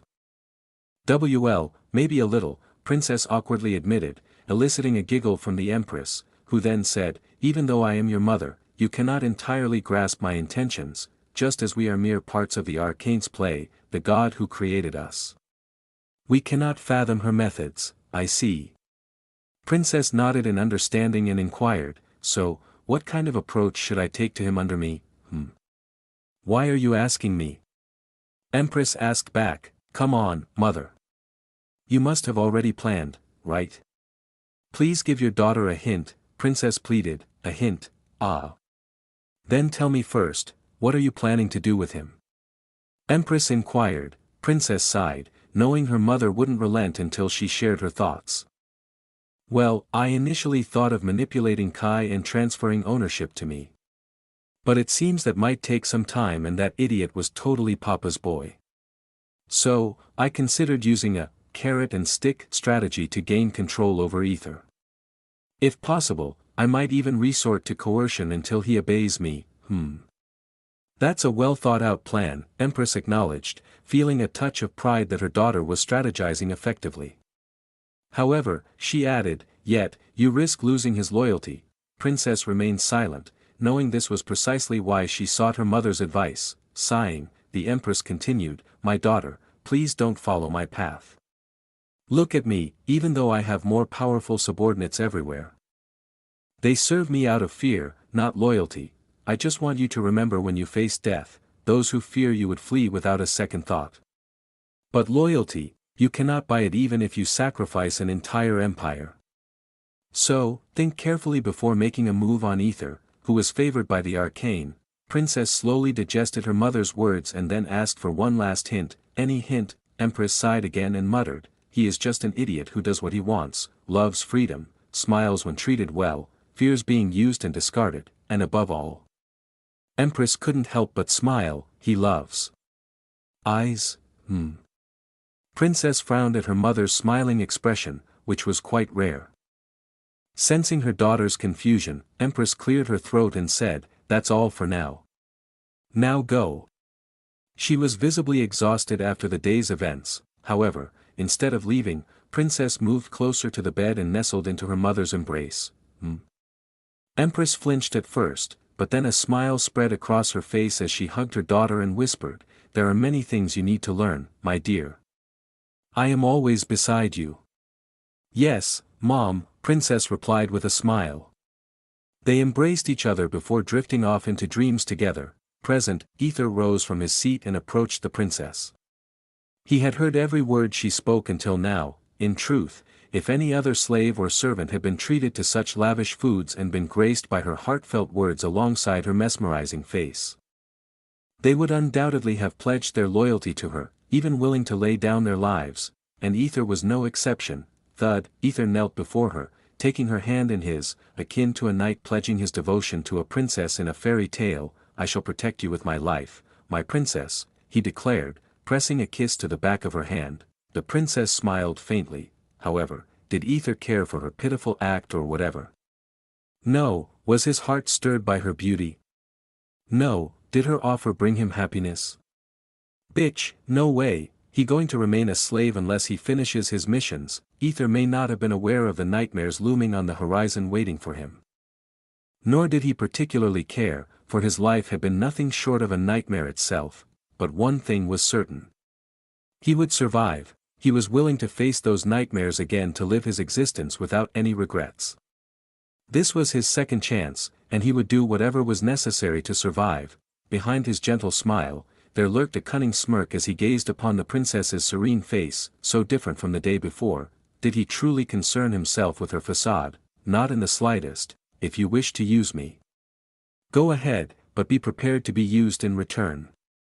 Little girl, I will conquer both your mind and body, Aether resolved with unwavering determination.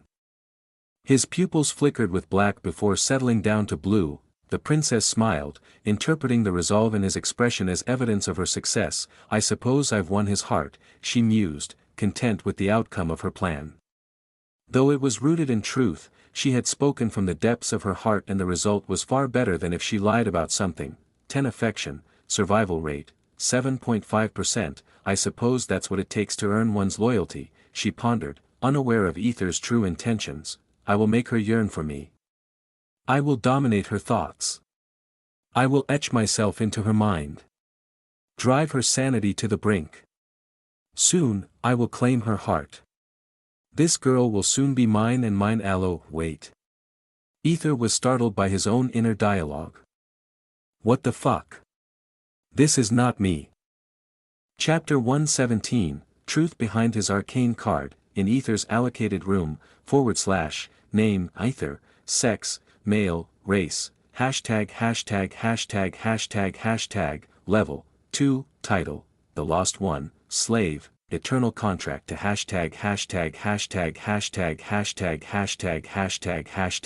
the only holder of Aether and pastless, futureless entity, attributes, strength, 20, agility, 20, intelligence, 10, magic affinity, 20, charm, 13, compatibility, 90%, survival rate, 7.5%, affection points, 00443, 1000 affection points equals 1. Any attributes, seduction, 1/10, Aether gazed at his log and contemplated. Everything seems normal.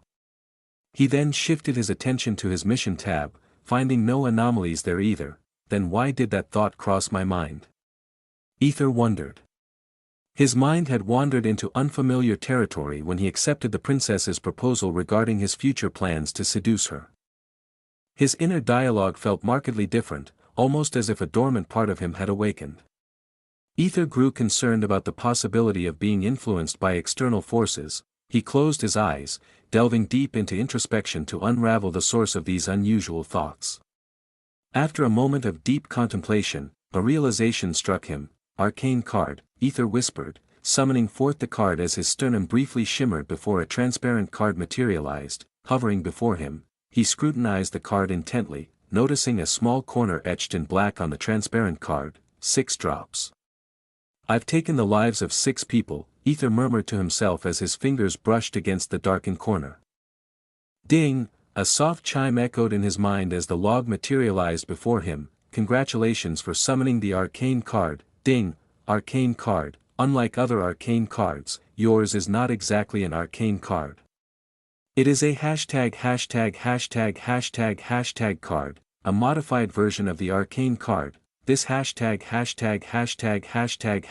card contains 2 aspects. The ethereal domain, which is supposed to be on the white side, represents your bright pure heart. The umbra domain, which is supposed to be on the black side, represents your hidden dark heart. You must fill both the ethereal and umbra domains equally, otherwise, the dominant side will corrupt your soul. For example, if you fill your umbra side more and more than your ethereal side, you will gradually lose your human sanity according to difference. This imbalance leads you to pursue your objectives by any means necessary, resorting to extreme actions like mass destruction or coercion. Ultimately, you might become a despised monster in the eyes of the worlds. Conversely, if you fill your ethereal side more and more than your umbra side, you will gradually become the purest person in the universe. While you achieve your goals and fulfill your missions, you remain truthful even to your enemies. You exhibit immense forgiveness, even toward those who have caused you grave harm or taken the lives of your loved ones. Ultimately, you might become a saint, beloved and respected across worlds.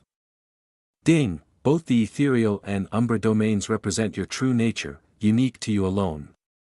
There are no external factors influencing them. They embody your ultimate desires and pent-up emotions. So do not point it out to others just for the sake of not accepting the reality. Ding! Requirements for filing the ethereal domain. Help the pure form of beings that needs you in their life. Ding! Requirements for filling the umbra domain. Devour/eliminate the soul/person who harbors hatred and enmity toward you. Ding! Tolerance. Maintain a 15% difference between the domains. Exceeding this threshold will result in the dominant side corrupting your soul. Ding! Warning! The aforementioned actions occur only when you summon your card, otherwise, your soul remains untainted. Ding! Important notice, your desired weapon has yet to manifest. To unlock it, you must first fill both ethereal and umbra domains. That's quite a lot of information, Aether murmured, nodding as he slowly digested the details. Ding! Warning, please maintain balance in the domains. Otherwise Arcane will get angry, face blowing a kiss. Aether stared blankly at the emoji, annoyance and anger flickering in his eyes. Ah, how tempting it is to imagine pounding you while hearing your screams, he thought, his mind briefly wandering. TSK, what the hell am I thinking? Aether snapped out of his dark thoughts. And the arcane card disappeared from his hand. I understand. Balance, huh? Aether inwardly acknowledged that both the ethereal and umbra side seemed overwhelming for him to handle. One path led to becoming a monster, something Aether vehemently opposed. He simply desired to live in peace, making this option unacceptable. The other path was equally perilous. Aether couldn't fathom becoming a saint, forgiving enemies and speaking the truth always. Such honesty would only lead to his demise, as revealing his true self to everyone was out of the question. He living only by lying. Modified arcane card. Aether mused, then sighed heavily. He couldn't grasp the purpose of carrying this ticking time bomb within him. It seemed utterly futile, so those thoughts were my true dark inner desires. Aether acknowledged, accepting this revelation. He refused to lament like a bitch. knowing that every human harbored similar shadows within their hearts and he had those, so no problem, of course as long as he remained true to himself. With another sigh, he left his room, his mind set on meeting someone. Knock, knock. Aether knocked on the imposing door. Is something the matter, drunken badass? The Empress's maid suddenly appeared behind him. I wish to see the Empress, Aether stated with a faint smile. The maid furrowed her brow, sensing that something was amiss with his demeanor. She was about to refuse when, come in, the Empress's voice echoed from behind the door. The maid nodded and allowed him entry.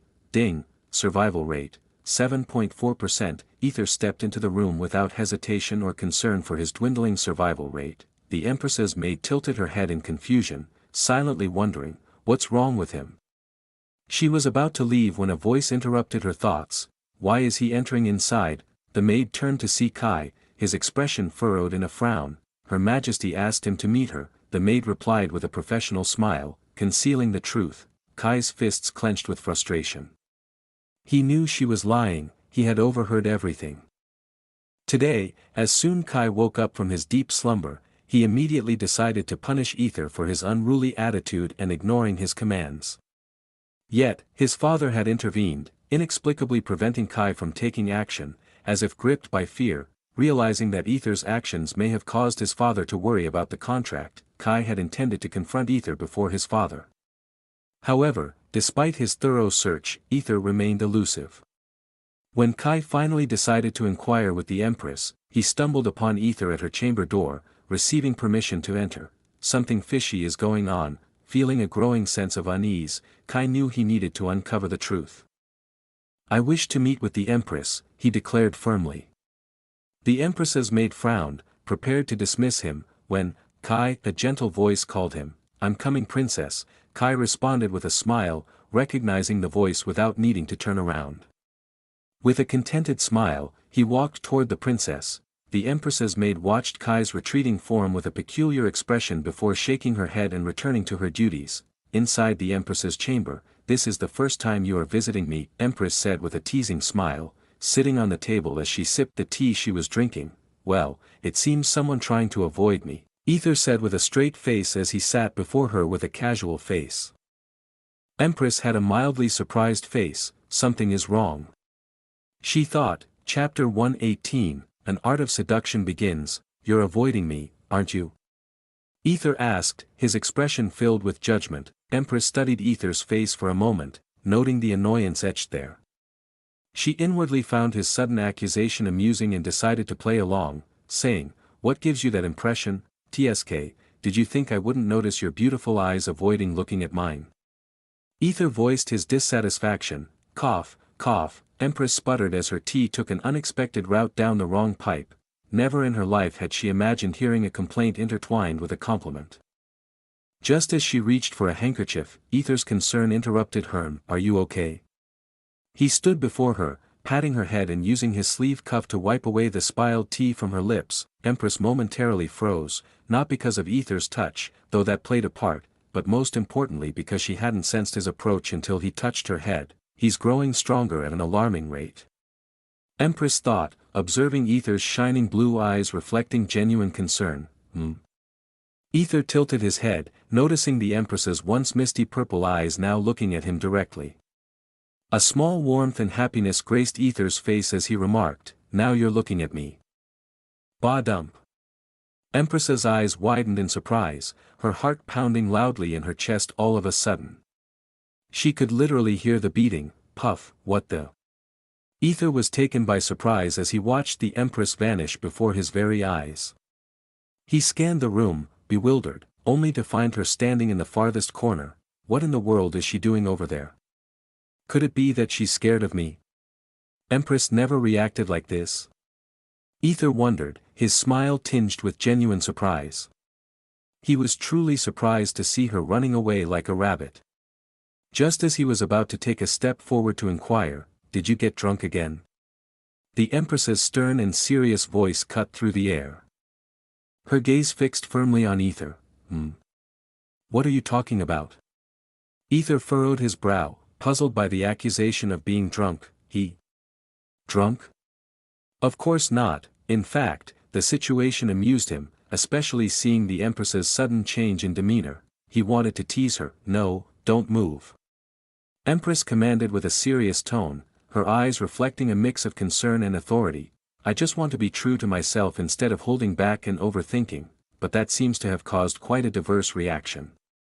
It's truly amusing, Aether thought, a hint of amusement playing on his expression. He was well aware that he was being bold, summoning his card had slightly filled the dark side. He knew after reading the data.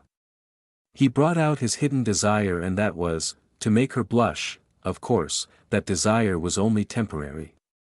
He wasn't daring enough to take it any further, continuing to tease her. Aether furrowed his brow and inquired, "Why?" Empress glared at Aether, her tone laced with authority. "Because I am the Empress, and you are nothing but a slave." Hearing that, Aether's lips twitched in amusement. "You speak of our status when you practically sit on me." He wanted to retort but knew this was a delicate moment. He needed to tread carefully, or his head would be rolling on the ground before he knew it. I apologize for my insolence," Aether said with a sad, fake expression, overlaying it with his true emotions. I simply wanted to understand why you seem to be avoiding me. Please forgive my impertinence, Your Majesty." Empress observed Aether's change in demeanor, sighing inwardly as she calmed herself from overreacting to a simple touch. She recognized his genuine curiosity, especially since she often teased him. "Fine," Empress declared, walking toward Aether and positioning herself before him, "but don't touch me without my permission." "I see." Aether met her gaze, noticing her avoidance, and offered a sly smirk. "Then you shouldn't touch me without my permission, deal? Empress found his negotiation amusing. "Look at him, trying to bargain with me."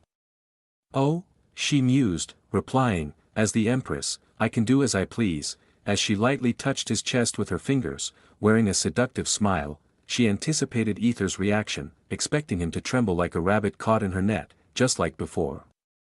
However, this time, "You touched," Aether remarked with a small smile, seemingly unfazed and almost as if he had been anticipating her touch. Empress's seductive smile faltered when she noticed the tenderness in his eyes, as if he were taking care of her with just his gaze.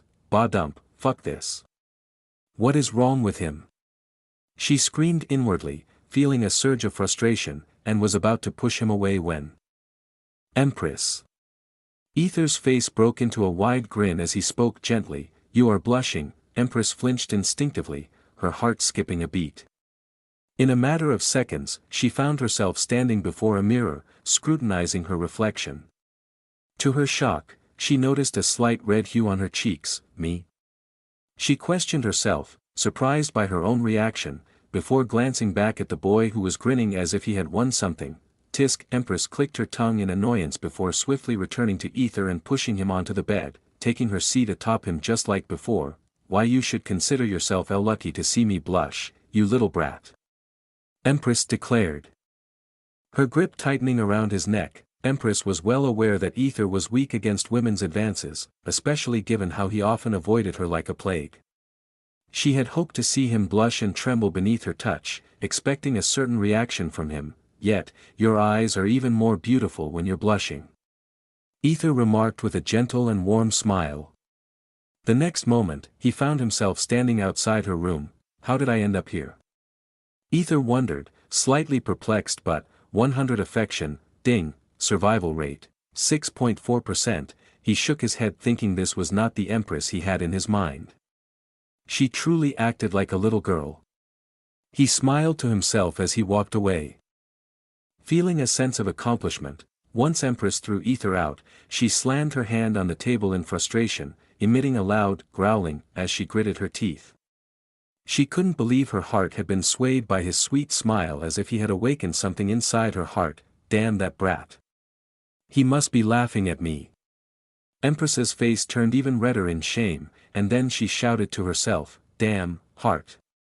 Just fucking calm down." Hearing the ruckus, the Empress's maid entered the room immediately, worried that the Empress was under attack. To her surprise, the Empress was the one causing the commotion, breaking things in her fit of anger. The maid wanted to inquire about what happened, but she chose to stay silent. After a minute of venting her frustration, the Empress finally composed herself and said firmly, get everyone ready, we are leaving for the academy, understood, Your Majesty. The maid bowed before quickly leaving to carry out the orders. Chapter 119, Before Academy Part 1, as everyone readied themselves and started to move toward the academy, chatter filled the air. Soon, they departed from the palace and arrived at the teleportation station. Whoa! Aether exclaimed as he laid eyes on the huge entrance adorned with strange ruins. Teleportation, ah. That means we are traveling quite a distance from here, Aether muttered inwardly, noting the significance of teleportation and its implications for their journey. He picked up his luggage as well since, as a slave, he needed to fulfill his duties. The teleportation station was a hub of magical energy, pulsating with the power needed to transport individuals across vast distances in an instant. It helps to travel between empires, and the academy they were talking about was situated in a different empire. Aether marveled at the sight of colossal roots extruding from the ground, forming a pathway that seemed to defy conventional spatial logic. These roots, intertwined with weird magnificent symbols and glowing with arcane energy, created a pathway that parted to create an entrance into the teleportation portal. As the scene unfolded at the teleportation area, Aether observed with a mix of curiosity and anticipation. The sight of people stepping into the pathway and disappearing into the portal left him deep in thought, contemplating the wonders of magical travel. Aether nodded to himself, his mind abuzz with questions and excitement about the teleportation process. Delphine, noticing his contemplative expression, couldn't resist teasing him gently. "Can't contain your smile," she chimed in, her eyes twinkling with amusement as she observed his attempts to hide his astonishment. "Ah." Aether chuckled, his smile breaking through. "This is my first time venturing into a new life without constant watch by others," he admitted with a sense of freedom. Delphine smiled warmly, leaning closer to him. "Good for you then," she replied. Meanwhile, around them, workers in the teleportation area were busy with their tasks, their movements precise and focused. They bowed their heads respectfully to the Empress and diligently prepared for the upcoming teleportation. "Kai, Celine, please stay safe and don't hesitate to contact me if you need anything," Velk said, his face showing traces of tears. "My son, please do whatever it takes to avoid that monster," Alfred added, his voice tinged with fear and concern. "Do your best, my dear," Empress chimed in, offering a supportive smile. The atmosphere grew heavy with emotions as the realization of parting from their loved ones sank in. Kai couldn't hold back his tears as he hugged Velk tightly, and Alfred's eyes were also moist as he embraced his son, emphasizing the need to avoid that monster. "Tsk, he's still calling me a monster." Aether clicked his tongue in annoyance. Alfred, who had acted so imposing before, now avoided even looking at him. Suddenly, Aether flinched when he felt Delphine hug his hand tightly. He looked at her with a surprised expression. Delphine whispered softly, "I guess this is as far as I can help you. From now on, do your best." Aether felt a surge of emotion as he sensed something crawling inside his hand, knowing it was her snowflake. But he couldn't hide his sadness as he gazed at Delphine. He was genuinely sad as he realized what she meant. She was his survival donor, and the thought of parting from her filled him with despair. How could he survive without her? Delphine, Aether couldn't help but mutter with a broken expression. Delphine wore a teasing smile, finding his despondency amusing. "Oh my, are you going to miss me?" she teased, but she didn't anticipate his earnest response. "Yes." Aether replied earnestly, his expression showing his genuine feelings as he almost pleaded with her, "Please come with me, W8." Delphine was taken aback, trying to free her hand from his tight grip as he seemed unwilling to let her go. "Aether, stop, everyone is going to look at us," Delphine urged, concerned that their display might lead others to misconstrue their relationship. She truly worried about what others would think. She knew she would never be able to face anyone if things escalated further. "Please, I will really miss you." Aether's eyes turned teary as he acted like a child who didn't want his mother to leave. "Ten affection." Delphine's face turned red as she glared at Aether and muttered, "Aether, let me go, otherwise. Both Delphine and Aether flinched as they slowly turned their heads and saw Empress standing before them, her gaze carrying a smile that wasn't really a smile, but rather a dangerous aura. "It's not what you think it is," Delphine said quickly. her voice faltering under Empress's scrutiny. Empress's eyes lowered, focusing on Aether's hand that tightly held Delphine's hand. Delphine jerked Aether's hand away before excusing herself, saying she needed to bid farewell to her nephew and niece, her face still flushed with embarrassment. That woman. Aether thought with a betrayed expression before looking at Empress and stammering, Empress. Empress remained silent, her gaze still fixed on Aether for a few more seconds, making him sweat nervously. Empress kept a deadly stare until the operator came and announced they were ready to begin the teleportation process. Sigh, Aether visibly sighed, feeling a mix of relief and frustration. And glared at Delphine, who was giggling softly. Now, everyone is ready to enter. The operator glanced at Kai, Celine, Timmy, Princess, and Aether, and one by one, they entered the teleportation area, waving their hands at their loved ones. As Aether was about to step into the portal, he turned around and looked at Delphine with a mischievous smile. Delphine's face turned sour as she anticipated that Aether was about to say or do something shitty.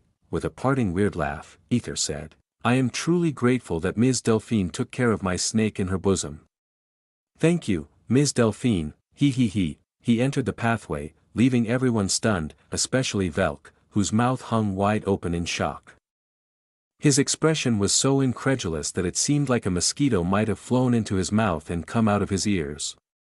Just kidding, but he truly had a horrified expression. Alfred looked at Delphine with a disbelieving expression, clearly caught off guard by Aether's parting words. "Wait. This is not what it looks like. That damn brat is not good with words. Believe me. He is clearly the worst at wording." Delphine exclaimed with a horrified face, trying to explain the situation. "Is that so? Why don't we have a small talk?" Empress chimed in with a small smile, as she also heard reports saying Aether entered Delphine's room most of the time. Delphine froze in the realization of the impending conversation, her expression turning from shock to dread before she couldn't hold it in any longer and shouted, "Achoo." Aether sneezed as he rubbed his nose, and when he opened his eyes, he found a lady welcoming him. "Welcome to our Ariones Zephyr Empire," the lady said warmly. Stepping through the portal, Aether found himself standing before the welcoming lady without feeling the usual nausea associated with teleportation, a surprise considering what he had read in novels. "Oh. Thank you, miss. Have a good day." Aether replied politely, bowing before following the others while carrying Princess's luggage. Good child," the lady stationed to welcome everyone smiled warmly. Pleased to see someone reciprocate her kindness. Her smile seemed to brighten as if her energy had been replenished, and she continued to welcome the others with the same gentle demeanor. "Why are you late?" Celine inquired, noticing Aether's delayed arrival. "Kay kinda forgot something." Aether offered a vague excuse, eager to move on from the question. Soon, everyone exited the teleportation station. New Empire. Ah, Aether mused, gazing up at the sky, where suddenly, FLSSHFUCK. That's a dragon. Aether's eyes widened in awe and excitement as he beheld the majestic sight of a colossal dragon soaring through the sky. Chapter 120, Before Academy Part 2. Ariones Zephyra, 10 affection, 10 affection, 10 affection, 10 affection, 10 affection. Aether found himself clouded with affection points, and yet, fuck, oh my god. Aether shouted in shock as he ran as fast as his legs could carry him, his heart pounding in his chest. Step, step, step, step. Behind him, a horde of women chased after him, their laughter and playful screams mixing in the air. Yeah, he was a lucky bastard, chased by women, but this was far from a pleasant situation. Kayak SSH, Meow, WRF, YNNNNGGGG, Crip, those sounds were not just the laughter of women, but the calls of animals, all tirelessly chasing Aether. Yeah, he was indeed being pursued, not just by women but by a mix of creatures. Fuck. My damn charm is even affecting animals. Aether yelled as he sprinted along a deserted path, knowing that no one else was likely to cross this lonely stretch. In order to understand Aether's current predicament, we need to rewind a few hours, just a few hours earlier. Upon arriving at the teleportation station, Aether and his group were immediately escorted by the staff arranged by the academy, since Princess was royalty. The staff came by themselves, unlike the others. This shows the Empress's weightage in the Academy, after verifying Princess Aquilina and Kai's arcane cards. The staff nodded and ushered them towards a special vehicle. This vehicle resembled a carriage, but instead of being drawn by horses or any other animals, it was powered by advanced magical technology unique to the Academy. Princess and Celine boarded one carriage and departed, while the other awaited Kai, Timmy, and Aether. However, as they prepared to depart, Kai called out to Aether, "Yes, master." Aether responded with a professional demeanor, though he wondered what Kai wanted this time. Kai observed Aether closely, sensing that there was something more behind his obedient facade. He then glanced at Timmy, who appeared to be a bit anxious and hiding him like a scared rabbit. I need to take care of Timmy's state of mind, Kai thought, deciding to offer Aether something to occupy him and possibly alleviate Timmy's distress. Here, he handed Aether a sheet of paper, a map. Aether furrowed his brows as he unfolded the paper. "Yes, although I'm tempted to discipline you for disobeying, circumstances prevent me from doing so," Kai explained with a hint of frustration. He recalled his father's stern warning not to harm Aether under any circumstances, as if there were unknown consequences to doing so. Therefore, while Kai couldn't punish Aether directly, he also couldn't forgive him for getting too close to his future partner. Hence, Kai resolved to impart a lesson to Aether for his insubordination. "My hands are tied in this matter, and Timmy and I need some time alone to discuss things.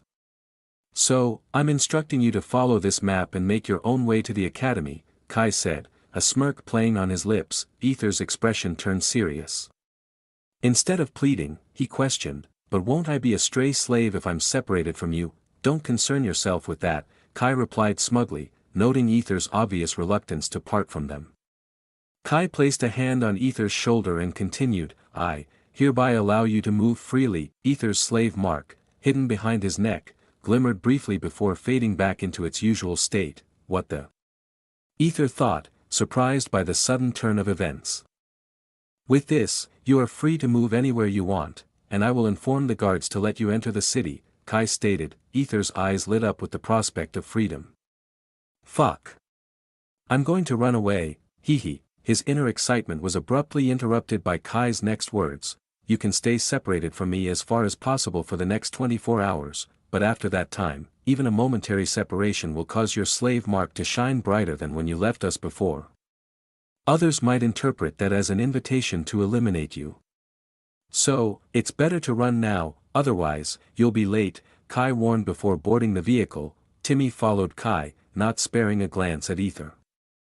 As the vehicle departed, tisk, Aether clicked his tongue in annoyance. "How many functions does this damn slave mark have?" he muttered to himself. Taking a deep breath and clutching the map, Aether made his decision to follow it. He wasn't particularly saddened by Kai leaving him behind. In fact, he preferred the freedom of walking alone rather than being cooped up with two guys who would likely annoy him in a confined space. Stepping forward, Aether inhaled the new scent of this unfamiliar empire. He felt a sense of liberation and began to relish his new adventure in this magical world. "Pretty cool," Aether smiled as he followed the map, his steps filled with newfound enthusiasm.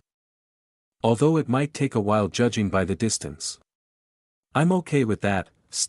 As he continued to walk with happiness, he noticed there weren't many people on his path. Since he decided to go path that was closer to the distance. His surroundings were mostly filled with trees and plants as if he were in the village outskirts.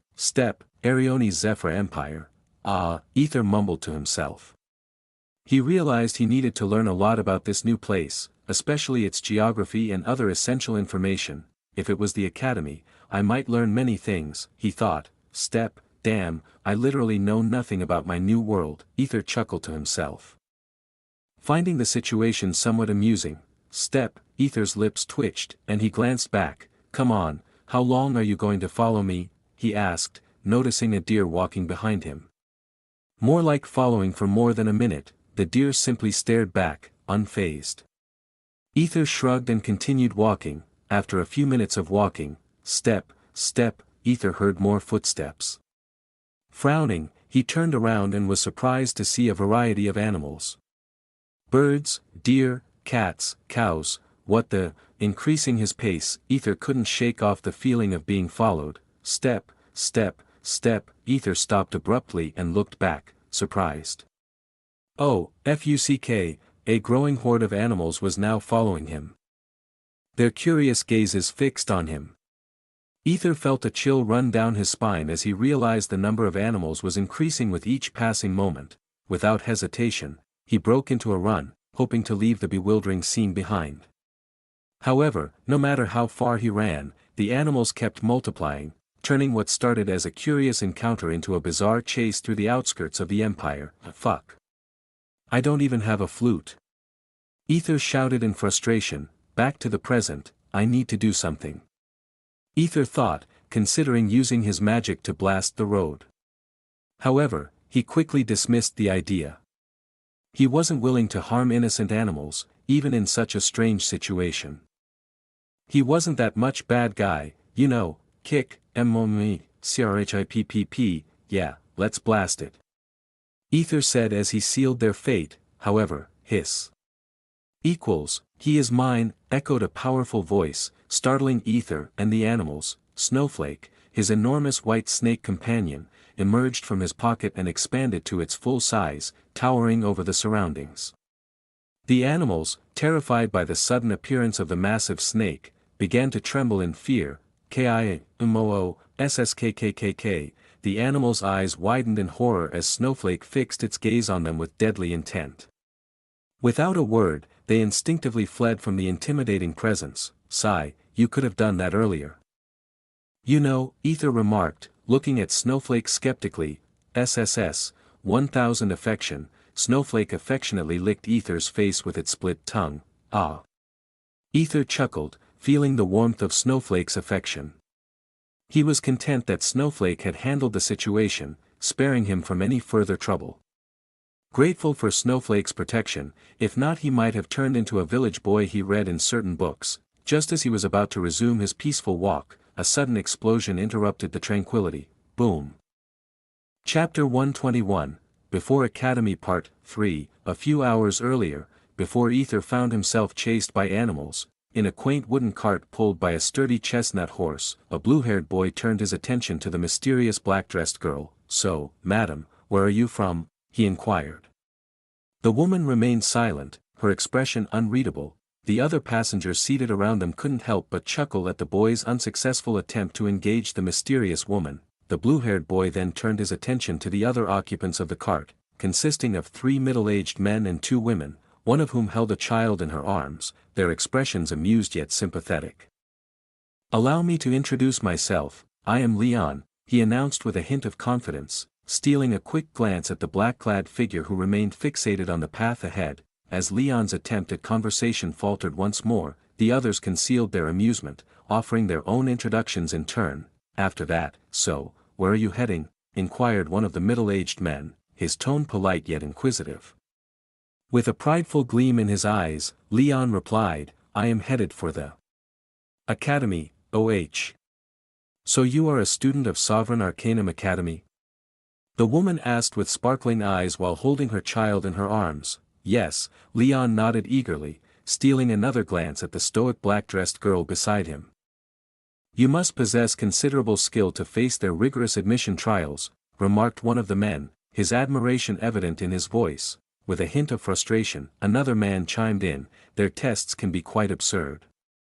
I've failed their challenges multiple times despite having a respectable aptitude. Ah, the envy, sighed a third man, shaking his head ruefully. As everyone engaged in lively conversation, the 2 women exchanged glances with Leon before directing their attention to the black-dressed girl, attempting to assist him by inquiring, Excuse me, Mississippi.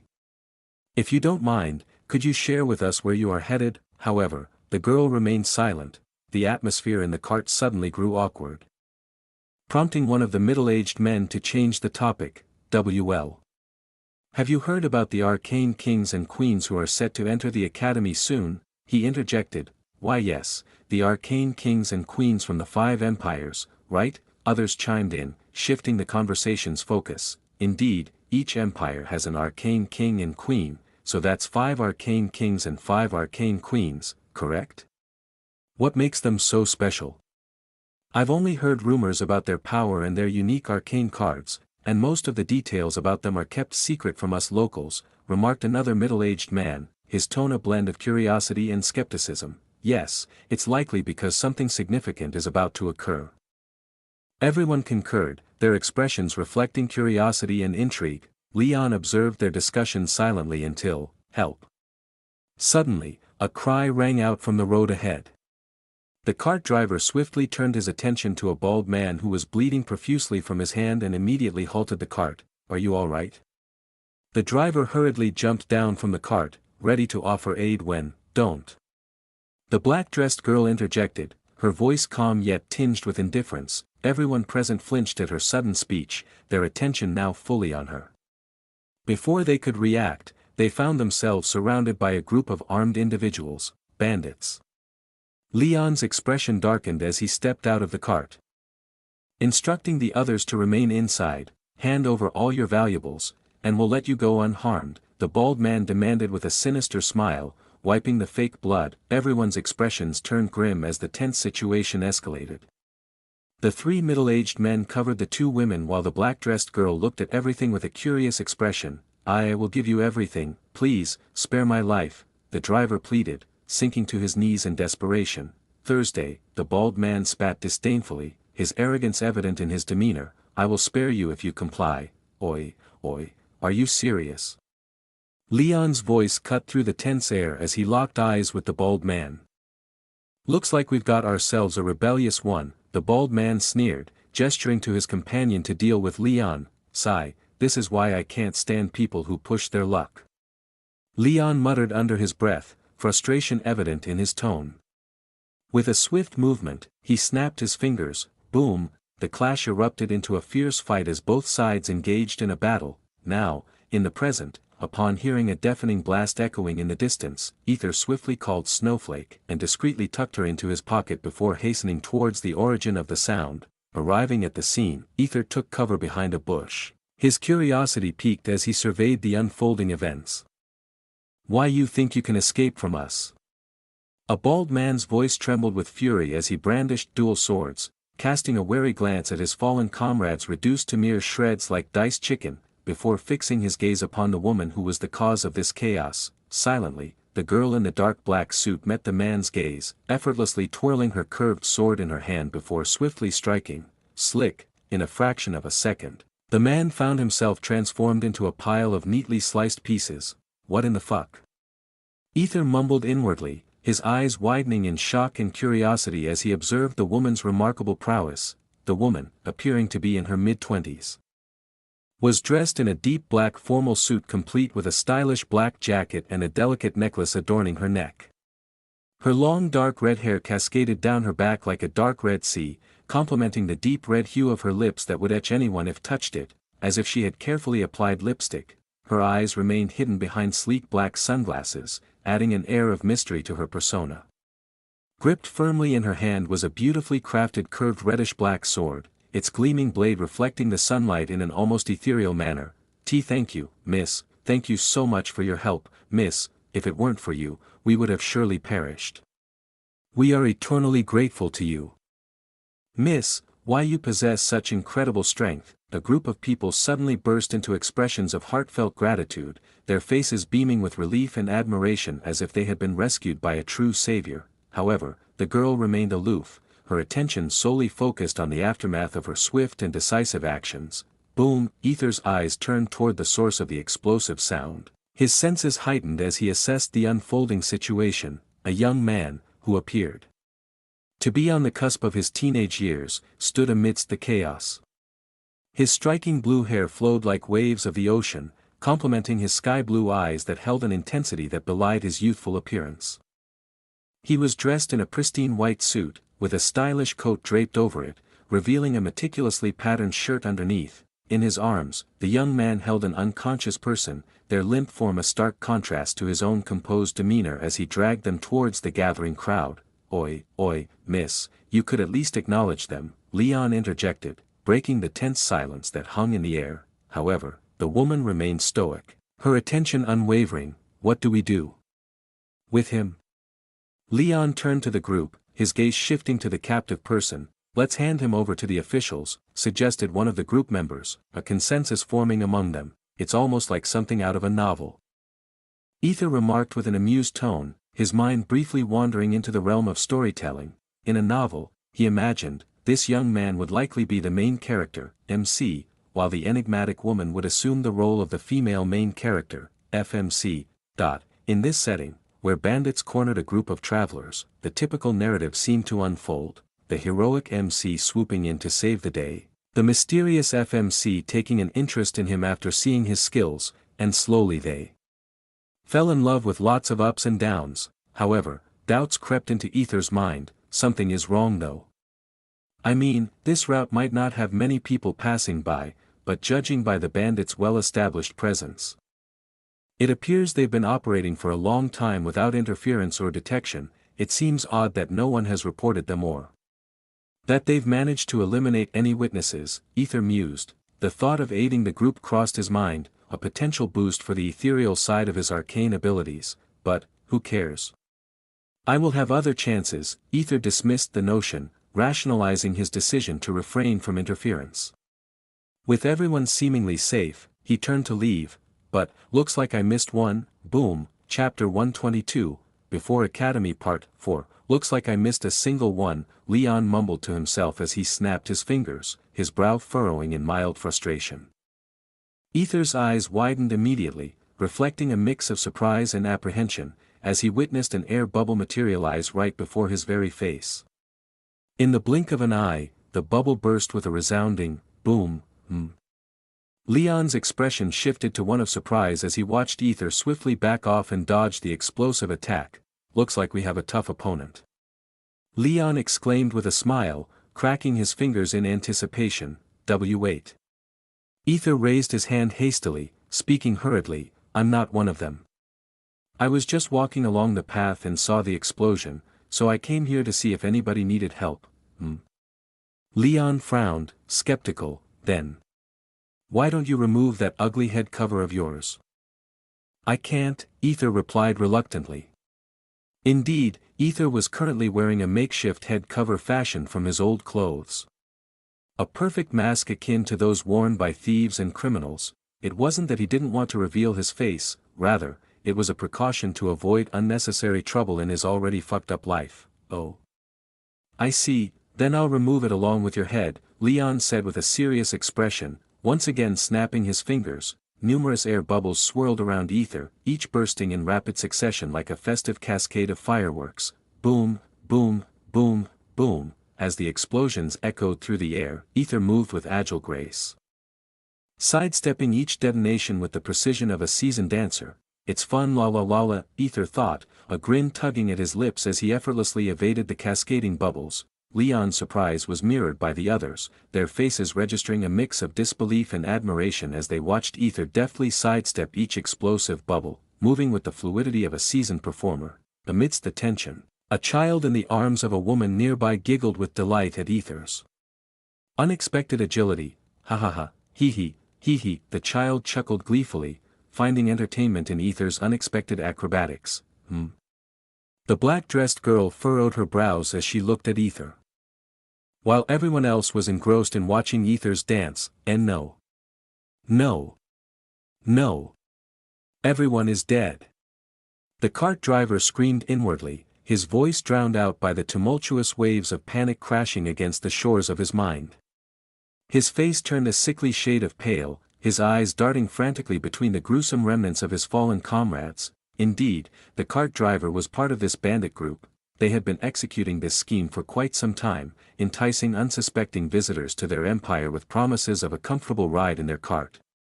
Instead of following the usual route, they would divert onto a long, decrepit path full of bumps and turns.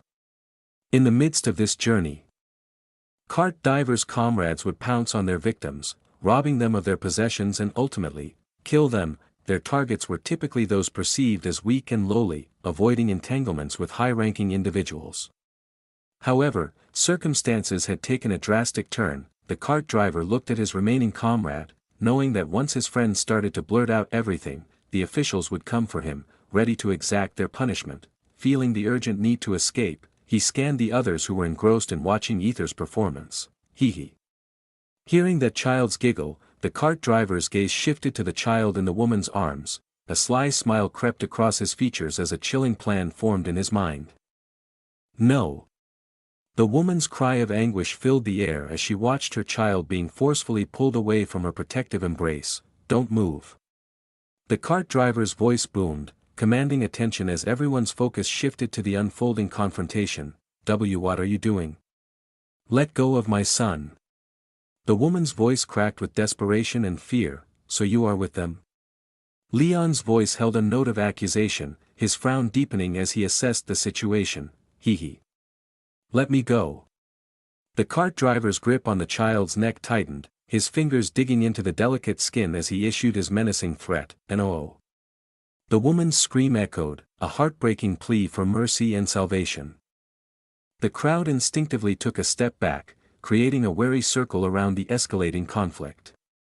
However, one figure remained steadfast amidst the chaos.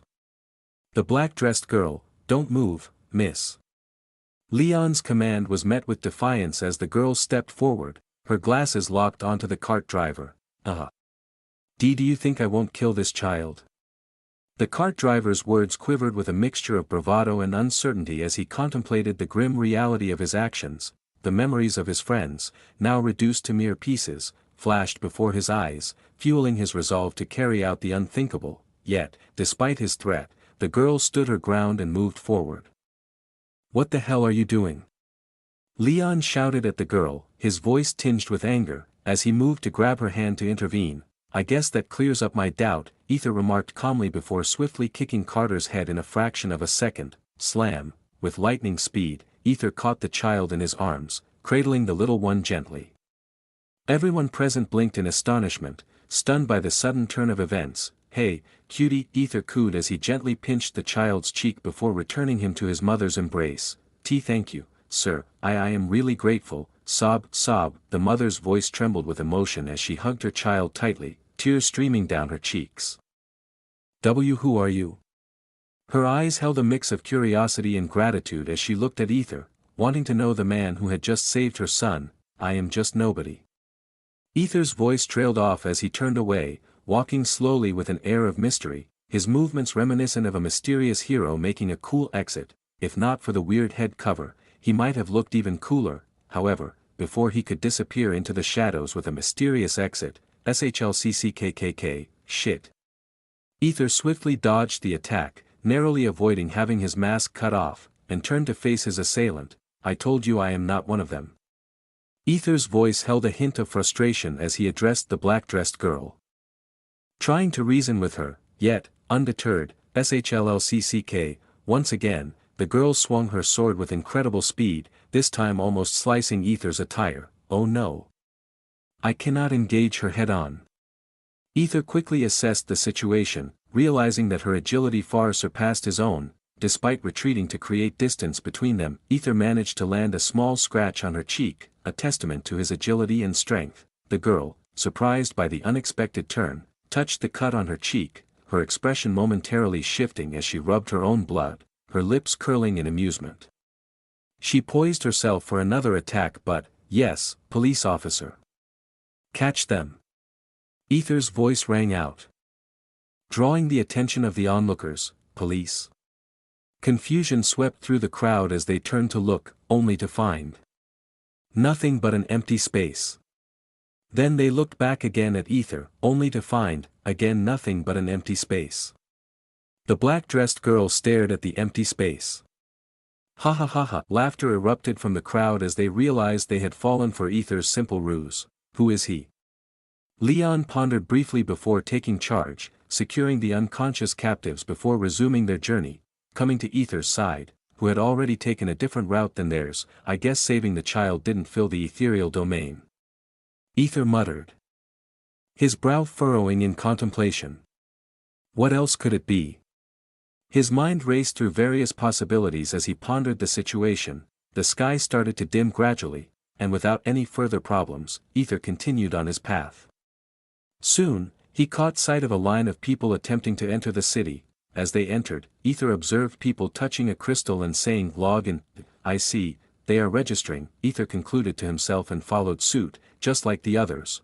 Once he said log in, only his name was displayed on the crystal to the guard stationed there, Aether.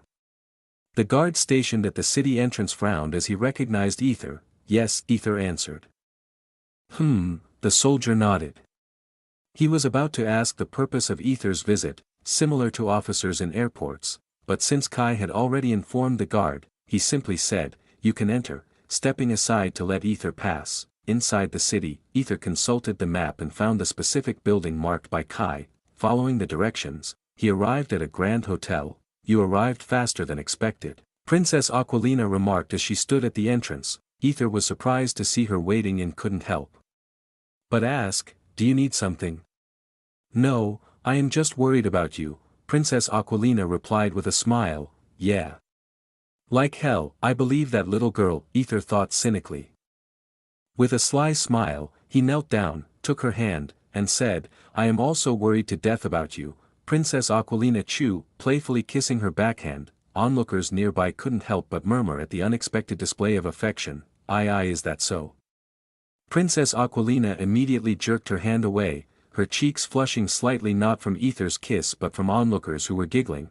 "10 affection, come to my room." Princess Aquilina quickly invited before walking away. Chapter 123, Sovereign Arcanum Academy Part 1. There are 5 great empires that dominate our cosmos, namely, Baryony's Zephyra, Aquarius Naiadae, Pyra Fulgur, Elysiumus Aurora, and Umbrioni's Void. Though they are commonly referred to as empires, in truth, or more precisely, from a technical standpoint, they represent distinct worlds, the princess stated with a serious and contemplative expression. "Oh my!" Aether exclaimed, his face a mixture of surprise and wonder. When Aether arrived at the hotel, she guided Aether to the room designated for her at the Academy's hotel, a space allotted for today's rest before the official commencement tomorrow. Seated regally on a cushioned chair, the princess gestured for Aether to join her, as she wanted him to believe they were on equal terms. Since Aether was a slave and unfamiliar with many things, the princess decided to educate him on some matters. She knew he was unaware of most things and was prepared to impart some knowledge to his empty mind to advance her plan. Observing Aether's eyes shimmer with childlike wonder and curiosity, the princess couldn't suppress a smile of amusement. "Different worlds. Could you elaborate? Are these worlds distinct entities or separated by enigmatic boundaries?" Aether inquired. "I'm not sure about the enigmatic boundaries you're referencing, but indeed, each world exists as a unique, individual, flat-surfaced realm," the princess explained. "Flat-surfaced? Ah," Aether murmured, nodding in comprehension. "Ha. I nearly forgot to mention a crucial detail. These worlds are interconnected by a fundamental entity known as the Mother Root," the princess divulged. "Mother Root?" Aether's eyes sparked with interest. "Can you explain more, princess?" he asked, his expression resembling a cute little puppy's. 10 affection, WL, I don't possess an exact understanding of the Mother Root. My mother advised me to delve into this topic during my studies at the academy, the princess admitted with a touch of dejection.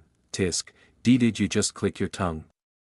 The princess frowned. "You must be imagining things, princess," Aether said innocently. "Anyway, just remember, these worlds are held together and connected by the root. You must have already encountered it during your baptism, right?"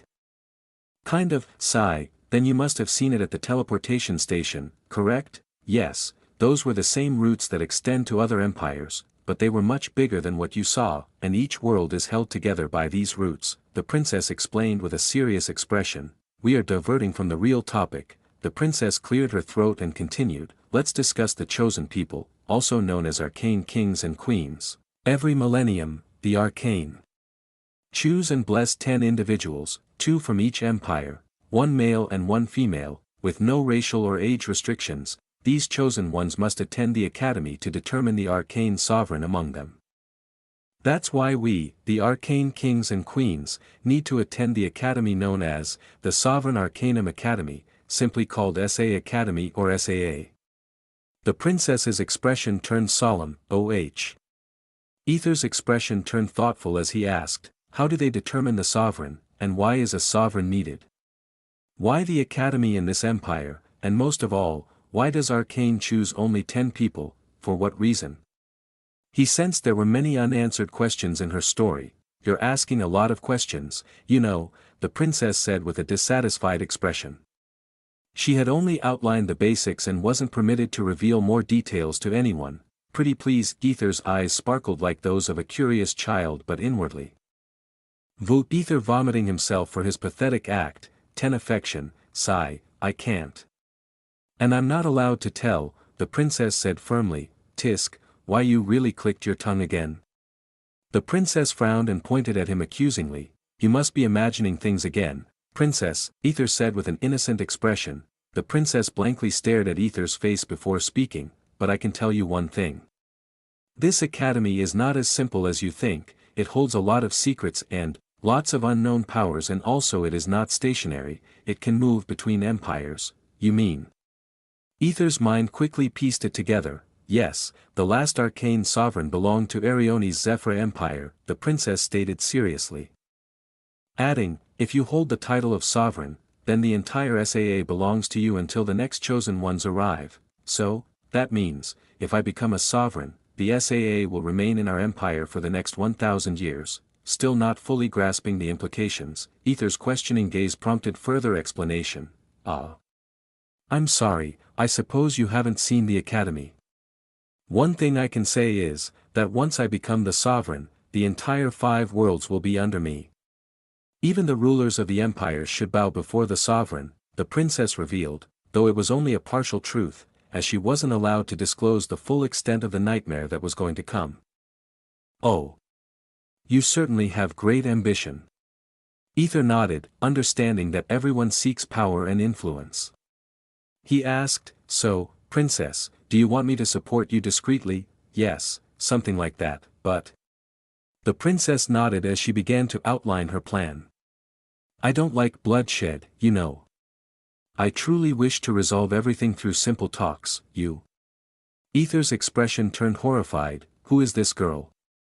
Didn't she just impale Lia in the gut before? He screamed inwardly. The princess's lips twitched as she sensed his thoughts. Let me clarify for you, I attacked her because of what she said.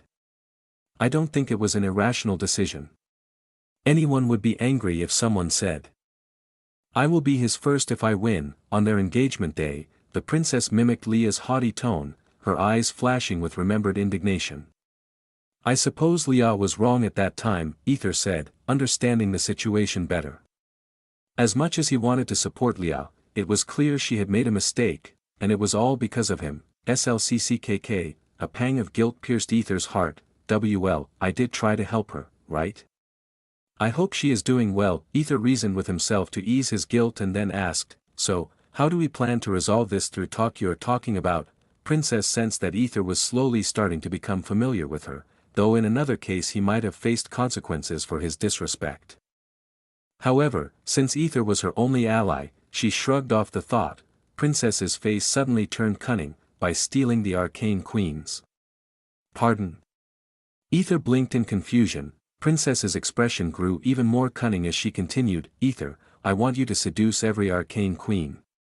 Aether's eyes and lips twitched simultaneously, not in reaction to her words but rather, ding, survival rate, 6.5%, chapter 124, you checking out both ladies. There were many things Aether couldn't understand, especially his survival rate. There were times he thought it was related to his current survival situation, but he quickly dismissed that notion. After all, most of the time he faced numerous life-threatening situations, so, his survival rate never meant his current situation, rather it was related to the survive until the beginning mission. This meant his survival was purely based on the beginning that the mission talked about. Even more perplexing was when he encountered the Empress. She posed a significant threat to his life and drained his survival rate, yet when the Archpriestess came into action, the Empress's presence seemed to raise his survival rate, as if he needed both of them rather than just one. Still, the Empress consistently decreased his survival rate. If he thought about the survival rate, Delphine would surely be a major factor in his survival. Yet, there was no mission about her, which made him wonder, what does survival rate mean to me? Aether pondered, feeling a surge of confusion. Was it about him only? Or was it something else, or someone else?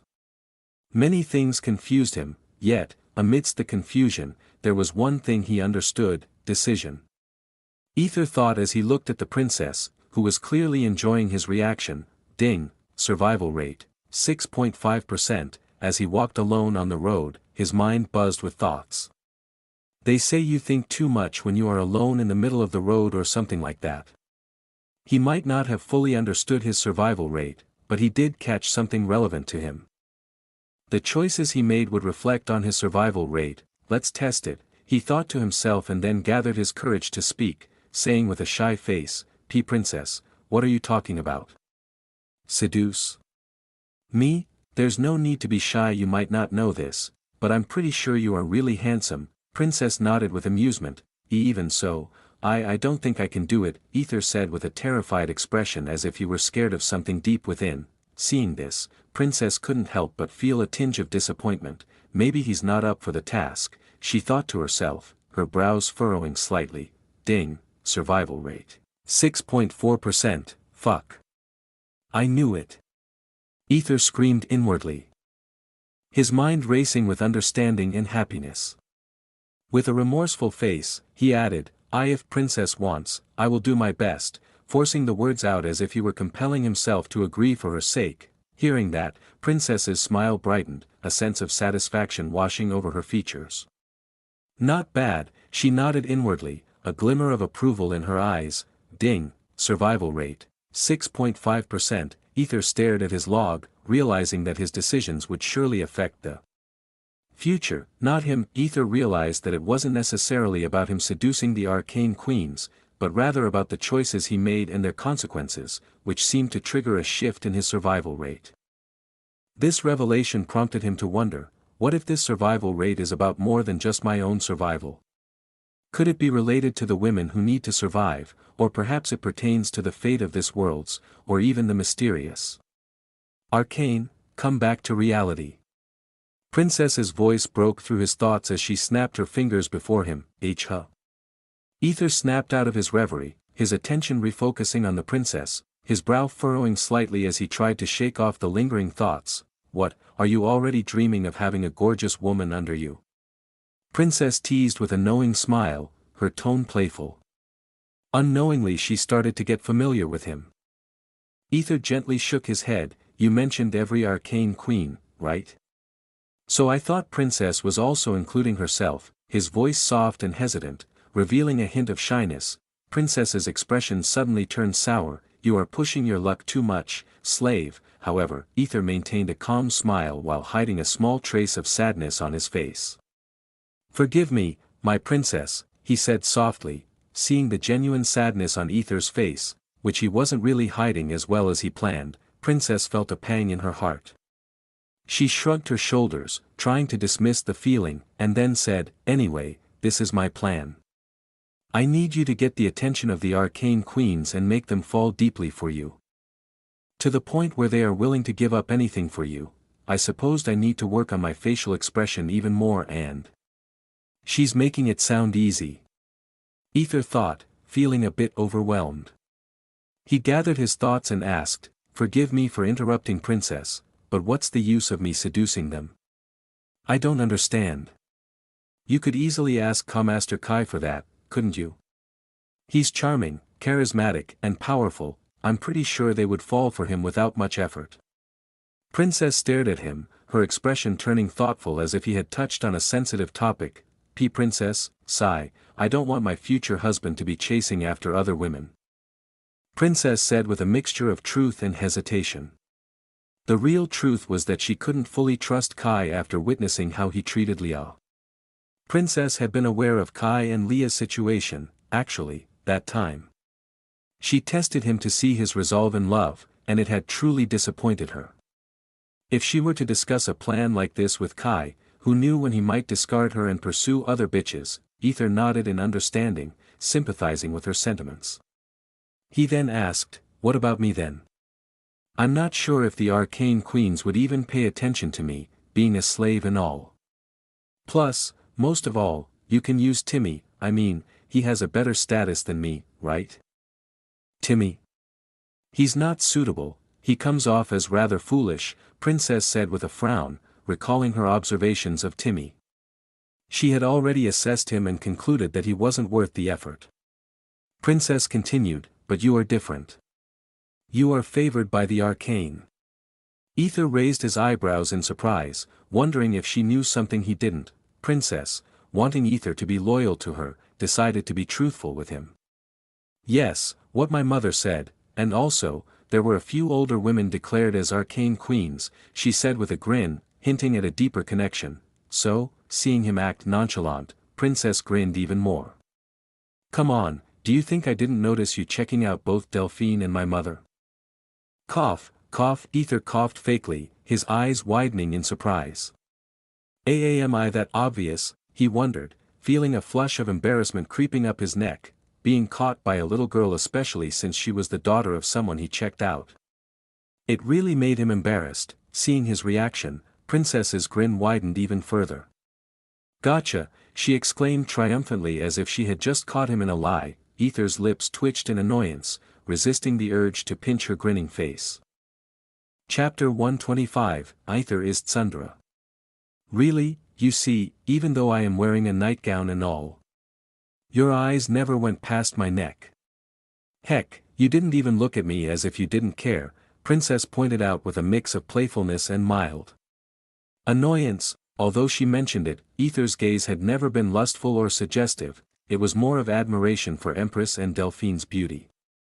Even Empress and Delphine seemed to understand this, which is why they never made a fuss about Aether's shy glances as if he had a crush on them. They almost found it endearing rather than disgusting. If Aether were aware of their thoughts, he might have preferred not to face them again. I want to die. Aether thought, not in a literal sense, but rather expressing his deep embarrassment. But then, I will do it next time very carefully. He was the man of culture. Anyway, once the academy starts, you will understand the dynamics, and after that, we will discuss who to seduce first, Princess said, signaling that their conversation was coming to an end. What is it now? Princess inquired, curious about Aether's sudden change in demeanor. So, they need to fall in love with me, and I need to fall in love with them. Are you fine with that? Then what happens next? One day they might find out the truth, and they will kill me for playing with their emotions. Right? Aether asked, his curiosity piqued as he wanted to gauge the younger generation's perspective on such matters, preparing himself accordingly. What are you talking about? Love? You just need to seduce them. There is no need for you to love them and all. And even if they found out, all you need to do is eliminate them, since that would be as far as I can show mercy, and I find as long as you seduce them, Princess replied with a strict and resolute face, devoid of any hint of pain or guilt. For Princess Aquiline, eliminating other arcane queens was a feasible task, though it might take time, but she didn't want to emulate her mother, who resolved everything through bloodshed. Princess aimed to resolve conflicts peacefully, but she was prepared to resort to drastic measures if necessary. Her ambition was clear, and she wouldn't allow anyone to hinder her path to achieving it. Aether stared at the young princess for a few moments before responding, I see. I understand, Princess. I'll take my leave then. Aether stood up, his mind already working on altering his approach with this ambitious and potentially dangerous girl. He needed something to flip her switch to make him acknowledge in her heart. As Aether began to walk away with a disappointed expression, Princess called out, Hey, yes. Aether stopped but didn't turn around immediately. Do you think I'm a heartless bitch who doesn't care about others? Princess asked with a frown, annoyance evident in her voice. She had been curious for a while about why he had called her a bitch that day, not knowing anything about her. Yes, Aether was really tempted to say that, but he held back and replied instead, Sigh, I'm not here to judge, Princess. I don't know much about you or your reasons. I'm sorry, but it did make me wonder. I mean, what if? If you would discard me once I'm no longer useful to you? Princess watched Aether's retreating figure. She felt his voice a little patty and different, as if he was down. She then insisted, Turn around. Aether, sigh. With a resigned sigh, Aether turned back around, his expression gloomy with teary eyes. He decided to step up his acting game, realizing he needed to play his cards differently with Princess if he didn't want her to trample over him. First, he pretended to be worried and fearful that she might abandon him, subtly making her feel guilty for using him. Aether knew it might seem distasteful to fake teary eyes in front of a young girl, but he deemed it necessary for his plan. It felt distasteful, but he had to do it if he wanted to survive. Don't judge him, then she might try to comfort him, and it was then he planned to do something that would leave a lasting impression on her. However, not everything went according to Aether's plan. Princess, instead of reacting as he had predicted, furrowed her brows in confusion at his teary eyes. She couldn't comprehend why he seemed genuinely sad. Is he really worried about other women, she thought, but then, Princess frowned, not understanding why his eyes turned red as if he was sad. It was then she recollected something. Are you fine with that? And no way. He is definitely not thinking about me, right?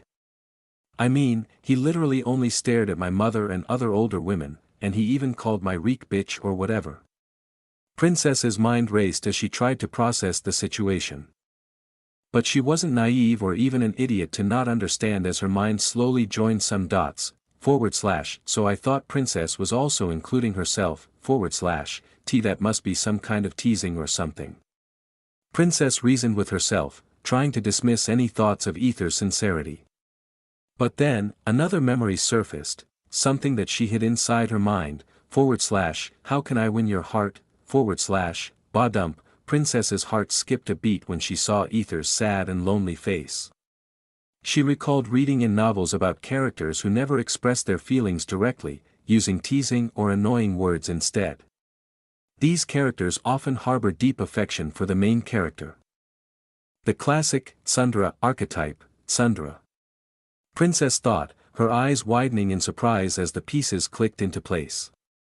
She began to see Aether's behavior in a new light, realizing that his previous actions and aloof demeanor might be a cover for deeper feelings. As she observed Aether's pitiful eyes, a sense of understanding and curiosity welled up within her. She wondered if there was more to Aether than met the eye, and her perception of him began to shift. Princess's mind raced with newfound realizations. So he had been doing this to grab my attention. And he must be so shy to even look at my face, that's why he didn't check me out, she thought, her expression filled with shock as she processed this revelation. In her mind, memories began to rewrite themselves to fit her newfound understanding. How can I win your heart? Transformed into it's not like I want to win your heart or anything. And so I thought Princess was also including herself. Turned into it's not like I wanted Princess included or anything. Princess finally understood why Aether had praised her mother's beauty and behaved the way he did. It was all an attempt to make her jealous. How cute. Princess thought, her expression softening as she looked at Aether with a new understanding and affection. 100 affection, ding, survival rate, 7.5%. Meanwhile, Aether was taken aback by Princess's sudden change in demeanor. What the fuck happened? Why is she looking at me like that? Aether couldn't help but scream inwardly, utterly bewildered by the situation unfolding before him. Deep exhale. I never thought I would see someone really this in the real world, Princess muttered under her breath, her mind racing with thoughts and emotions. What the fuck is going on in her mind?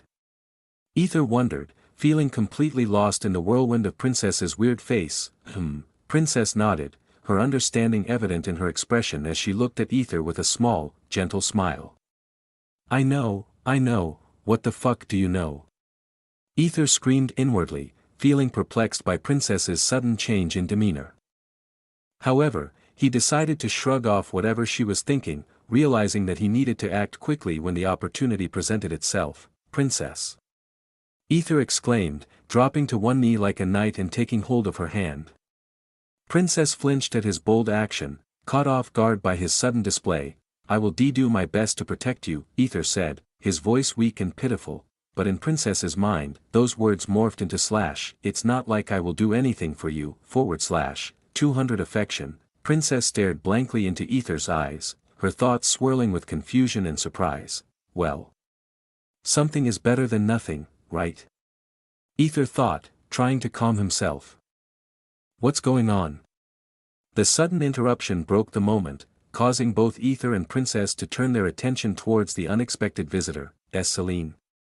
Princess withdrew her hand from Aether's grasp, her expression shifting to one of surprise as she looked at Celine entering the room with a frown and blank eyes. What are you doing here? Celine directed her question at Princess, but then her gaze shifted suddenly to Aether. Aether, it was evident that Celine wanted to address Princess, yet there seemed to be a hint of lingering sanity in her words and respect. Why me? Aether cried inwardly. Chapter 126, Celine made different. Princess and Celine shared the same spacious room in the hotel. While Timmy, Kai, and Aether were also assigned to another room, given the abundance of students attending the academy, Celine had spent a long while in the cafeteria, growing increasingly frustrated as she waited for Aether's arrival. She had heard her brother Kai mention that he had punished Aether earlier. Fuming with anger, Celine almost punched her brother, but she held back due to Princess and Timmy's presence. After waiting for what felt like an eternity without Aether's appearance, she decided to change into a different outfit and search for him herself. As Celine made her way to their floor, she encountered her brother Kai circling around before their room with an anxious face. He seemed like a lost cat in a storm, and Celine couldn't help but notice his nervous energy. After asking why he was acting like an idiot, he stammered with a scared expression, Princess took Aether with her inside the room, and they haven't come out for an hour. Celine's mind only registered one thing, Aether in her room. Hearing that, Celine initially nodded. With a quick decision, she gently opened the door, not allowing her brother to see inside, and immediately closed it. She noticed Aether wasn't in the living area, so then she changed into a loose white shirt, trying to appear unconcerned about the situation. She added a touch of scent and makeup, not wanting to appear too casual but also not wanting to seem overly prepared. She briefly considered taking a bath, but the time it would take made her settle for just using perfumes. Finally, she entered the bedroom and saw Aether kneeling down. Aether, he wasn't sure why, but he felt he should not say anything about the seducing part here and, feeling a sense of unease and pressure, began to sweat nervously as he tried to speak. Oui. Celine's darkened eyes narrowed, focusing intently on Aether. As if she were zooming in with dark eyes, Princess asked me to come to her room. Aether blurted out, pointing at Princess, who flinched at his words and looked at Aether with disbelief. That fucking traitor. Princess thought. Maintaining her professional smile as she spoke, I was teaching him a few things before the academy. Is that so? Celine now focused on Princess with dark eyes.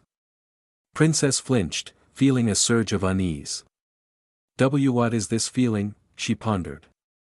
Even though she was physically stronger than Celine, Princess felt that something was wrong, and with one wrong move, she might regret it deeply. Why yes, I was trying to teach him, that's all. Princess nodded, trying to maintain her composure. Really? Celine tilted her head, her gaze still probing. Gulp. Why yes, really, Princess answered. Really. Yes, really. Princess answered, forcing confidence into her voice despite her inner turmoil. It's good then. Celine's face suddenly returned to normal, and she smiled at Princess. Princess forced herself to smile back, though the tension in the air lingered. Sneak. Aether slowly and carefully tried to exit, but then, Aether, why yes, ma'am. Aether saluted unknowingly, caught off guard. Haha. What's wrong with you, Aether? You're acting weird, Celine asked as she appeared before Aether in an instant, her eyes scanning his face with curiosity. Aether was surprised by Celine's sudden appearance and thought, who is acting weird, as he realized she was just an inch away from him. She was too close. Celine maintained her gentle smile, but there was a hint of concern in her eyes as she observed Aether's reaction. I didn't know my big brother punished you until everyone arrived at the hotel. It's fine, I mean I did get drunk. Aether halted his words as he realized, I forgot she's the one who made me drunk, and looked at her with a judging expression. Seeing Aether's mix of skeptical and judgeful look, Celine's face turned even more gloomy as she explained, I am really sorry, Aether. It was Alfred who gave me that drink. He told me to give it to you as refreshment since you are working tirelessly. Oh. Aether's expression shifted to one of surprise and disbelief. So, that was all his doing. Damn, I didn't hit him, did I? Aether cursed his drunken self for not punching Alfred's face. But don't worry. I am gonna make his son regret that. Foo foo foo, Celine said with a dangerous smile, her eyes gleaming with determination and a hint of mischief. Dare ga. I mean, who is this girl? Aether thought, taken aback by Celine's sudden change in demeanor and the fire in her eyes. I see. Aether simply nodded in response, not entirely sure what to make of Celine's statement or her intentions. Celine smiled wickedly and put her hands behind her back, leaning in a little closer to Aether and, sniff, she took a deliberate sniffing. No, not of Aether's scent, but more like she was checking for any other scent or traces. To Aether, her gesture was confusing and a little strange. He frowned, thinking, she looks like a little puppy, unaware that her demeanor was more akin to a determined bulldog's than a playful pet. Suddenly, when her nose twitched as she looked at Aether's hand, her expression turned dark, and with an indifferent voice, she asked, "What did you do with your hand?" She didn't clearly see anything other than Aether kneeling before Princess.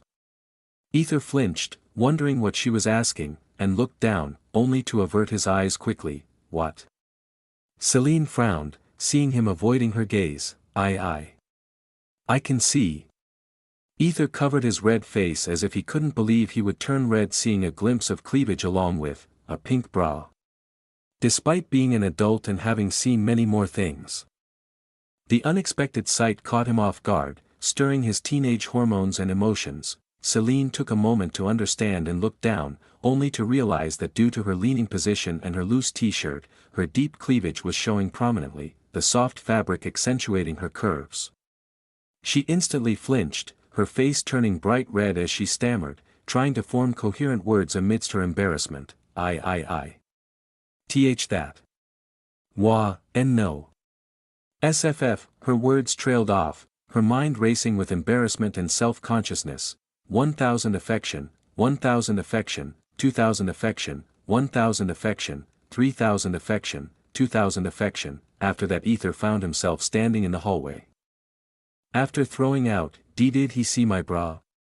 Celine's thoughts raced as she recalled Aether's flushed face, which he tried to conceal behind his hand. He really saw, she screamed inwardly, mortified by the realization. I should have worn something better. Celine lamented, disappointed in herself. If she had known this would happen, she would have chosen something more appropriate, perhaps a heart-patterned bra. She was still a child. Celine then looked at Princess, who wore an amused expression as if she had deciphered the entire situation just by observing their brief interaction. She was about to tease her when, "Look at you, acting he is mine." Celine interjected with an indifferent voice. Cutting off Princess's words, Princess frowned and was about to respond, but Celine interrupted again. "I see, mine." Princess's face turned sour as she realized Celine was dead serious. Celine stood firm before Princess, her expression resolute. "You have my brother, so keep your shitty claws off Aether. He is mine." Celine reiterated firmly. Princess, now equally serious, attempted to reason. "Celine, do you know who are? I don't fucking care, he is mine and mine alone." Celine's words were sharp, leaving no room for argument.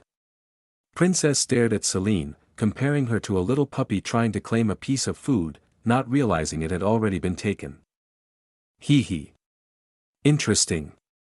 Princess thought to herself, while Celine and Princess stared at each other. A voice broke the tension from the outside. "Tell me what you guys did in there." Kai's voice carried a sense of dread. "NTR, warning. Peoo. Aether thought inwardly. Chapter 127, Sovereign Arcanum Academy Part 2. Kai, I understand your concern for keeping that slave close and not like to hand over the ownership, but I cannot overlook his unruly behavior and disrespect toward the Empress and other rulers. It not only tarnishes your name but also reflects poorly on me as your fiancé. Therefore, I will take charge of him from now on and train him." It's what she said when she informed me while searching for Aether that time. Kai thought, nervously biting his nails with an unknown uneasiness. It had been a few minutes since his sister entered the room, and yet there was no sign of Aether coming out. Kai grew increasingly uneasy about Aether's prolonged absence. He wanted to storm in but hesitated, not wanting to betray any concern over a mere slave to Princess. Thud, it was then Aether was thrown out from the room and without hesitation, "Tell me what you guys did in there." Kai's voice carried a sense of dread. Aether took a moment to grasp the situation and finally realized Kai's worry. He replied cautiously, "Princess taught me something special." As he licked his lips, a vein throbbed on Kai's forehead as he grabbed Aether's collar, his tone turning menacing. "What the fuck are you talking about? She taught me about the academy and related matters and instructed me not to disclose anything, even to you. But I cannot disobey my master's orders, as I have learned my lessons." Aether responded with a serious expression. "Tisk." Kai clicked his tongue in frustration, scrutinizing Aether's face for any signs of deceit. Finding none, Kai relented slightly. "Tell me everything that's happening, even if Princess ordered you not to share, and you must not inform her about this, understood?" "Yes, master." Aether affirmed. With that, Kai's inner turmoil finally settled.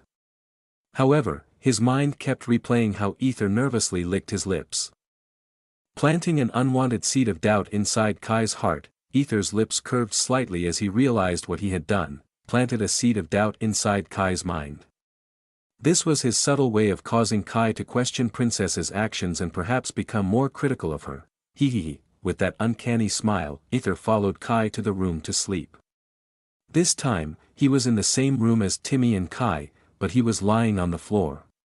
He noticed a slight change in Timmy's demeanor towards him. Just a slight shift, it seemed something happened. Aether pondered, but he chose not to delve deeper. As long as Timmy didn't intrude into Aether's life, he was content to let things unfold. Finally, "Welcome to Sovereign Arcanum Academy," greeted the guard as Kai and his group nodded in acknowledgement. Then, everyone stood in awe and respect as they looked at the magnificent sight of the building. Its grandeur surpassed mere description. It was a testament to centuries of wisdom and power, standing tall and imposing like a fortress of knowledge and magic. Aether was rendered speechless as he gazed at the marvelous structure before him. It was more than just a school, it resembled a grand castle, with a grand entrance that made the doors seem taller than Velk's mansion itself. Damn! He truly marveled. "Princess, you look beautiful," Kai complimented Princess, who was dressed in a white uniform provided by the academy. "You look handsome too, Kai." Princess returned the compliment with a smile, observing Kai's attire of a white dress paired with black pants. Hee. Kai giggled and turned to his sister, adding, "You also look beautiful, my sister, so, I am second now, humph."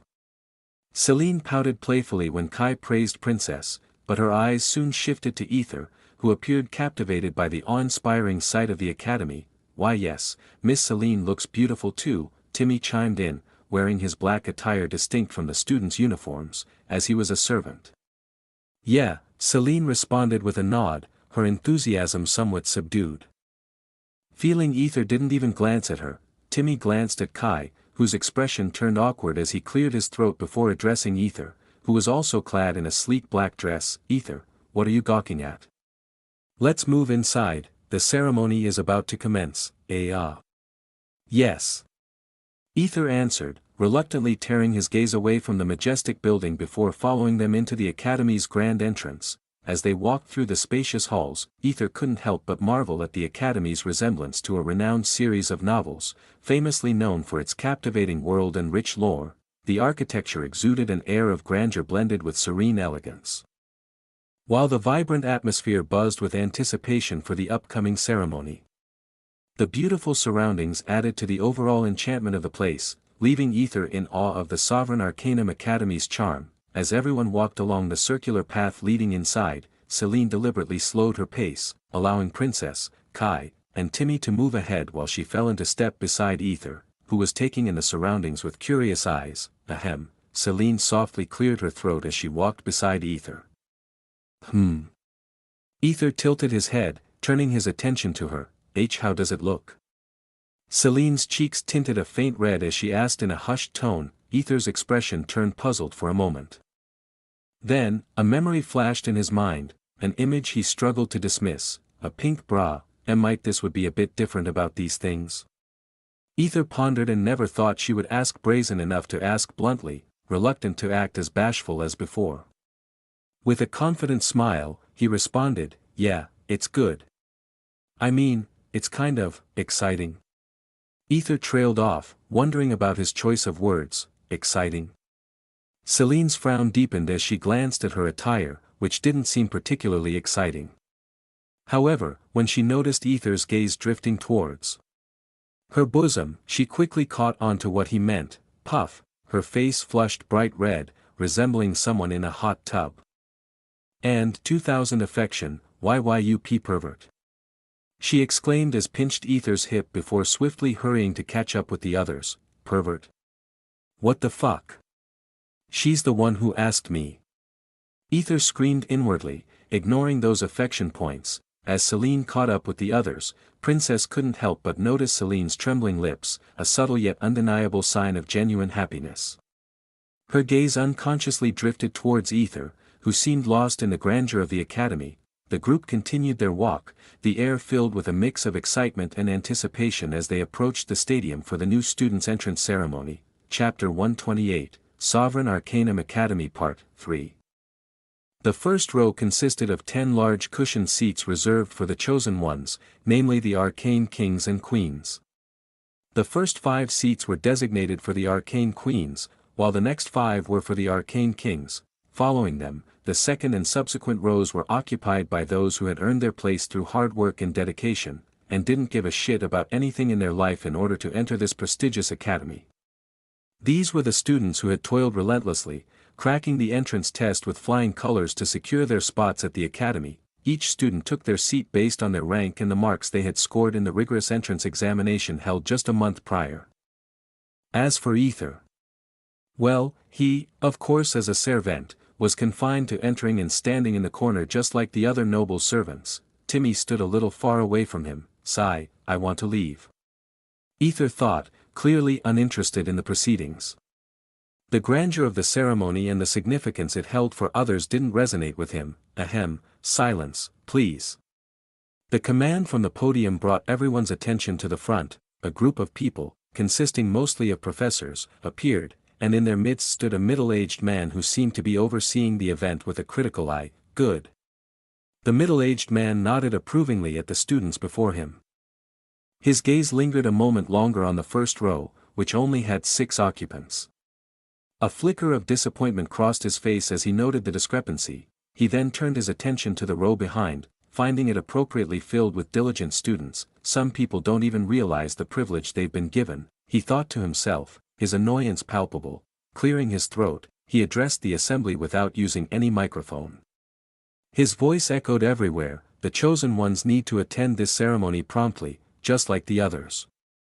We have 15 minutes before the principal arrives." The air was filled with murmurs as the students who had worked hard exchanged glances and whispers about the upcoming ceremony. Princess Aquilina glanced to her side and noticed a dark red-haired woman wearing sunglasses inside the stadium. She sighed and shifted her gaze to the person sitting beside the red-haired woman. A girl with golden hair and golden eyes. Turning her attention to the 2 empty seats, Princess couldn't help but think, something fun is going to happen. Her anticipation sparked with curiosity. Kai, on the other hand, found himself in an interesting, "Hello, my name is Leon," the blue-haired boy introduced himself, his curiosity evident as he looked at Kai. Hello, my name is Kai Frostblade." Kai replied with a smile, trying to match Leon's enthusiasm. "Frostblade? You mean that Frostblade?" Leon's eyes widened in shock as recognition dawned on him. "Yes, my grandfather is Mortimer Frostblade," Kai confirmed, glancing briefly at the person sitting beside Leon, a boy with dark brown hair and golden eyes who seemed lost in his thoughts focused on the podium. Noticing Kai's glance, Leon turned to the dark-haired boy and introduced himself again. "Hello, my name is Leon." The dark brown-haired boy took a moment to snap out of whatever he was thinking and looked at Leon with a small smile. He replied, "Sorry for the late reply. My name is Finian Sunfire, Apostle."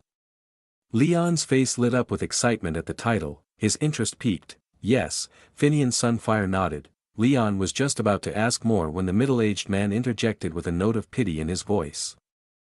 "It seems none of them are coming. The murmurs faded as everyone focused on the podium as they saw a black whirlpool appeared. SSSSH, welcome, Principal.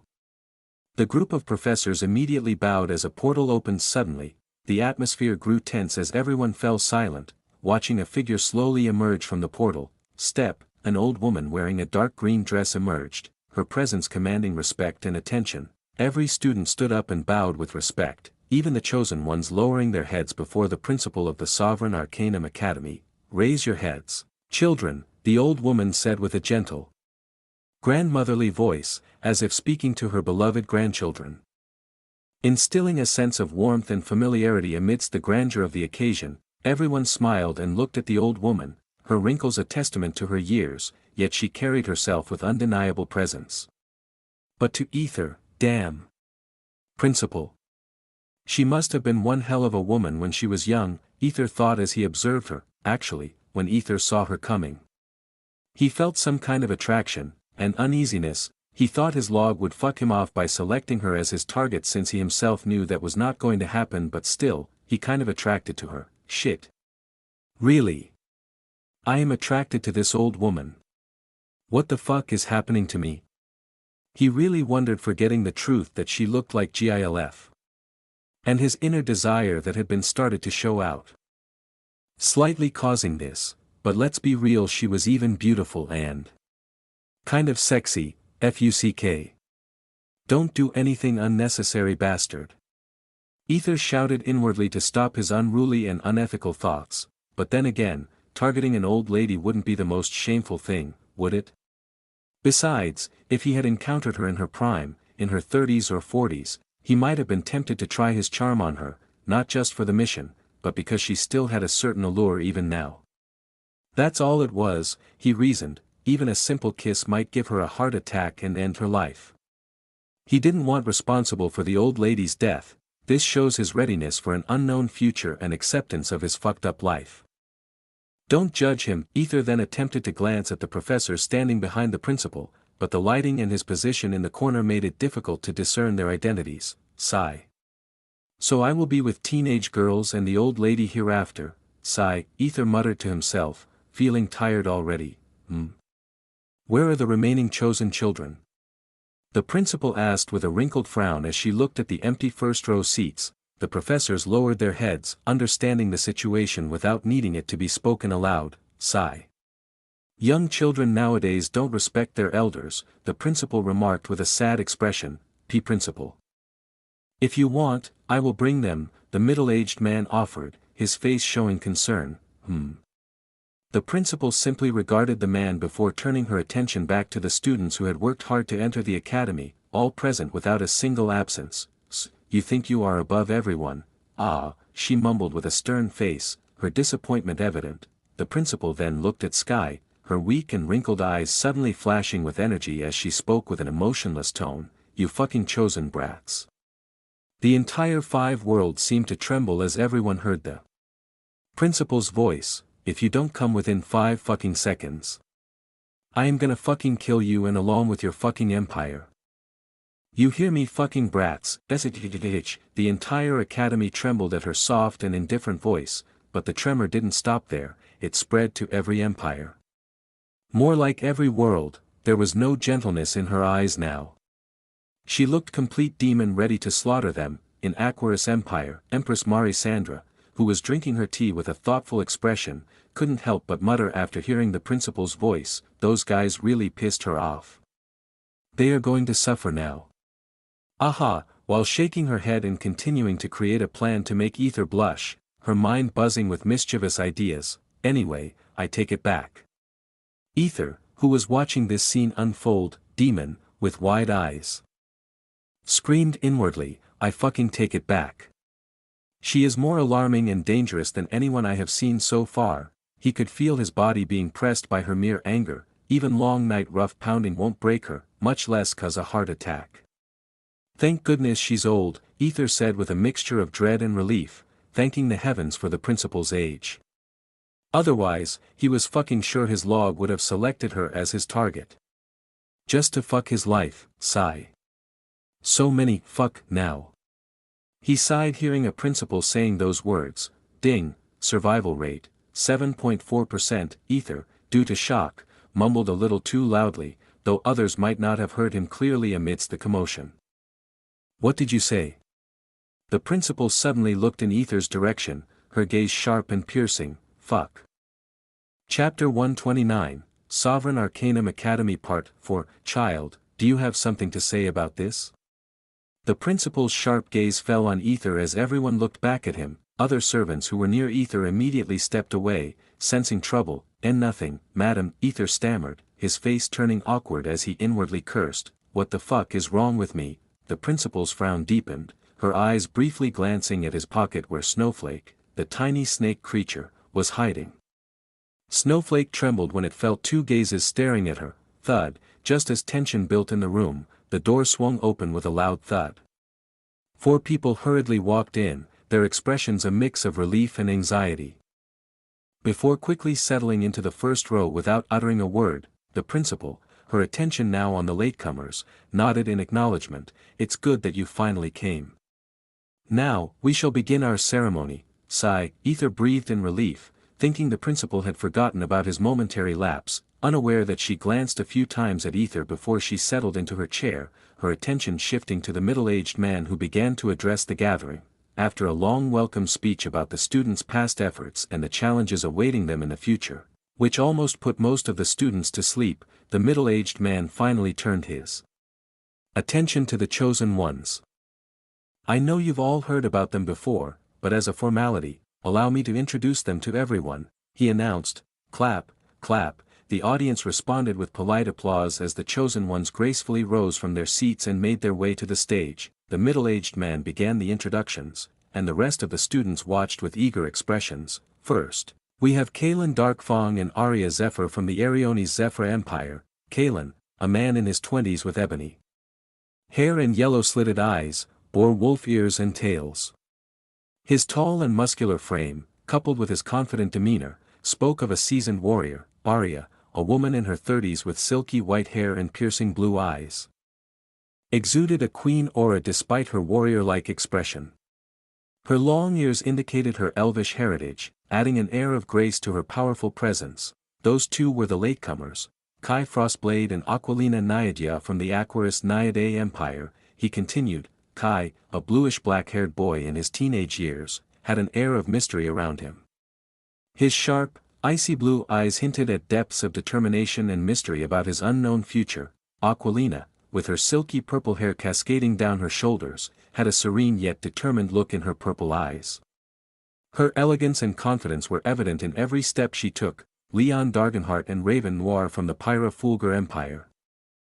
The middle-aged man proceeded. Leon, with his striking blue hair and keen, observant eyes, carried himself with a sense of curiosity and intelligence. His youthful energy was tempered by a maturity beyond his years. Raven, the dark red-haired woman in her 20s, commanded attention with her intense gaze behind her sunglasses and formidable silent presence. Her confident stance spoke of someone who had faced challenges and emerged stronger. Finian Sunfire and Helena Sunfire from the Elysiumus Aurora Empire. He announced next. Finian, with his dark brown hair and piercing golden eyes, had an aura of determination and loyalty. His calm demeanor hid a fiery passion within. Ready to blaze when needed, Helena, with her radiant golden hair and matching eyes, emanated warmth and kindness. Her gentle smile belied the strength and resilience that lay beneath her exterior. Jack Sparrow and Nyx Shadowfall from the Umbriones Void Empire. The middle-aged man concluded. Jack, the black-haired teenage boy with intense black eyes, had an air of mystery and unpredictability around him. His sharp features and confident posture hinted at a cunning intellect and resourcefulness. Nyx, the black-haired woman with hints of purple and mixed purple-blue eyes, exuded an enigmatic charm. Her poised demeanor and piercing gaze hinted at depths of knowledge and power waiting to be unraveled. The remaining latecomers, Jack Sparrow. Aether frowned deeply as he scrutinized the black-haired boy, Jack Sparrow, who stood among the arcane kings and queens. The ceremony continued with enthusiastic cheers and admiration from the audience. The arcane kings and queens, representing power and beauty, received a storm of compliments and affectionate shouts from the attendees. Clap, clap, WSSH, Mr. Leon.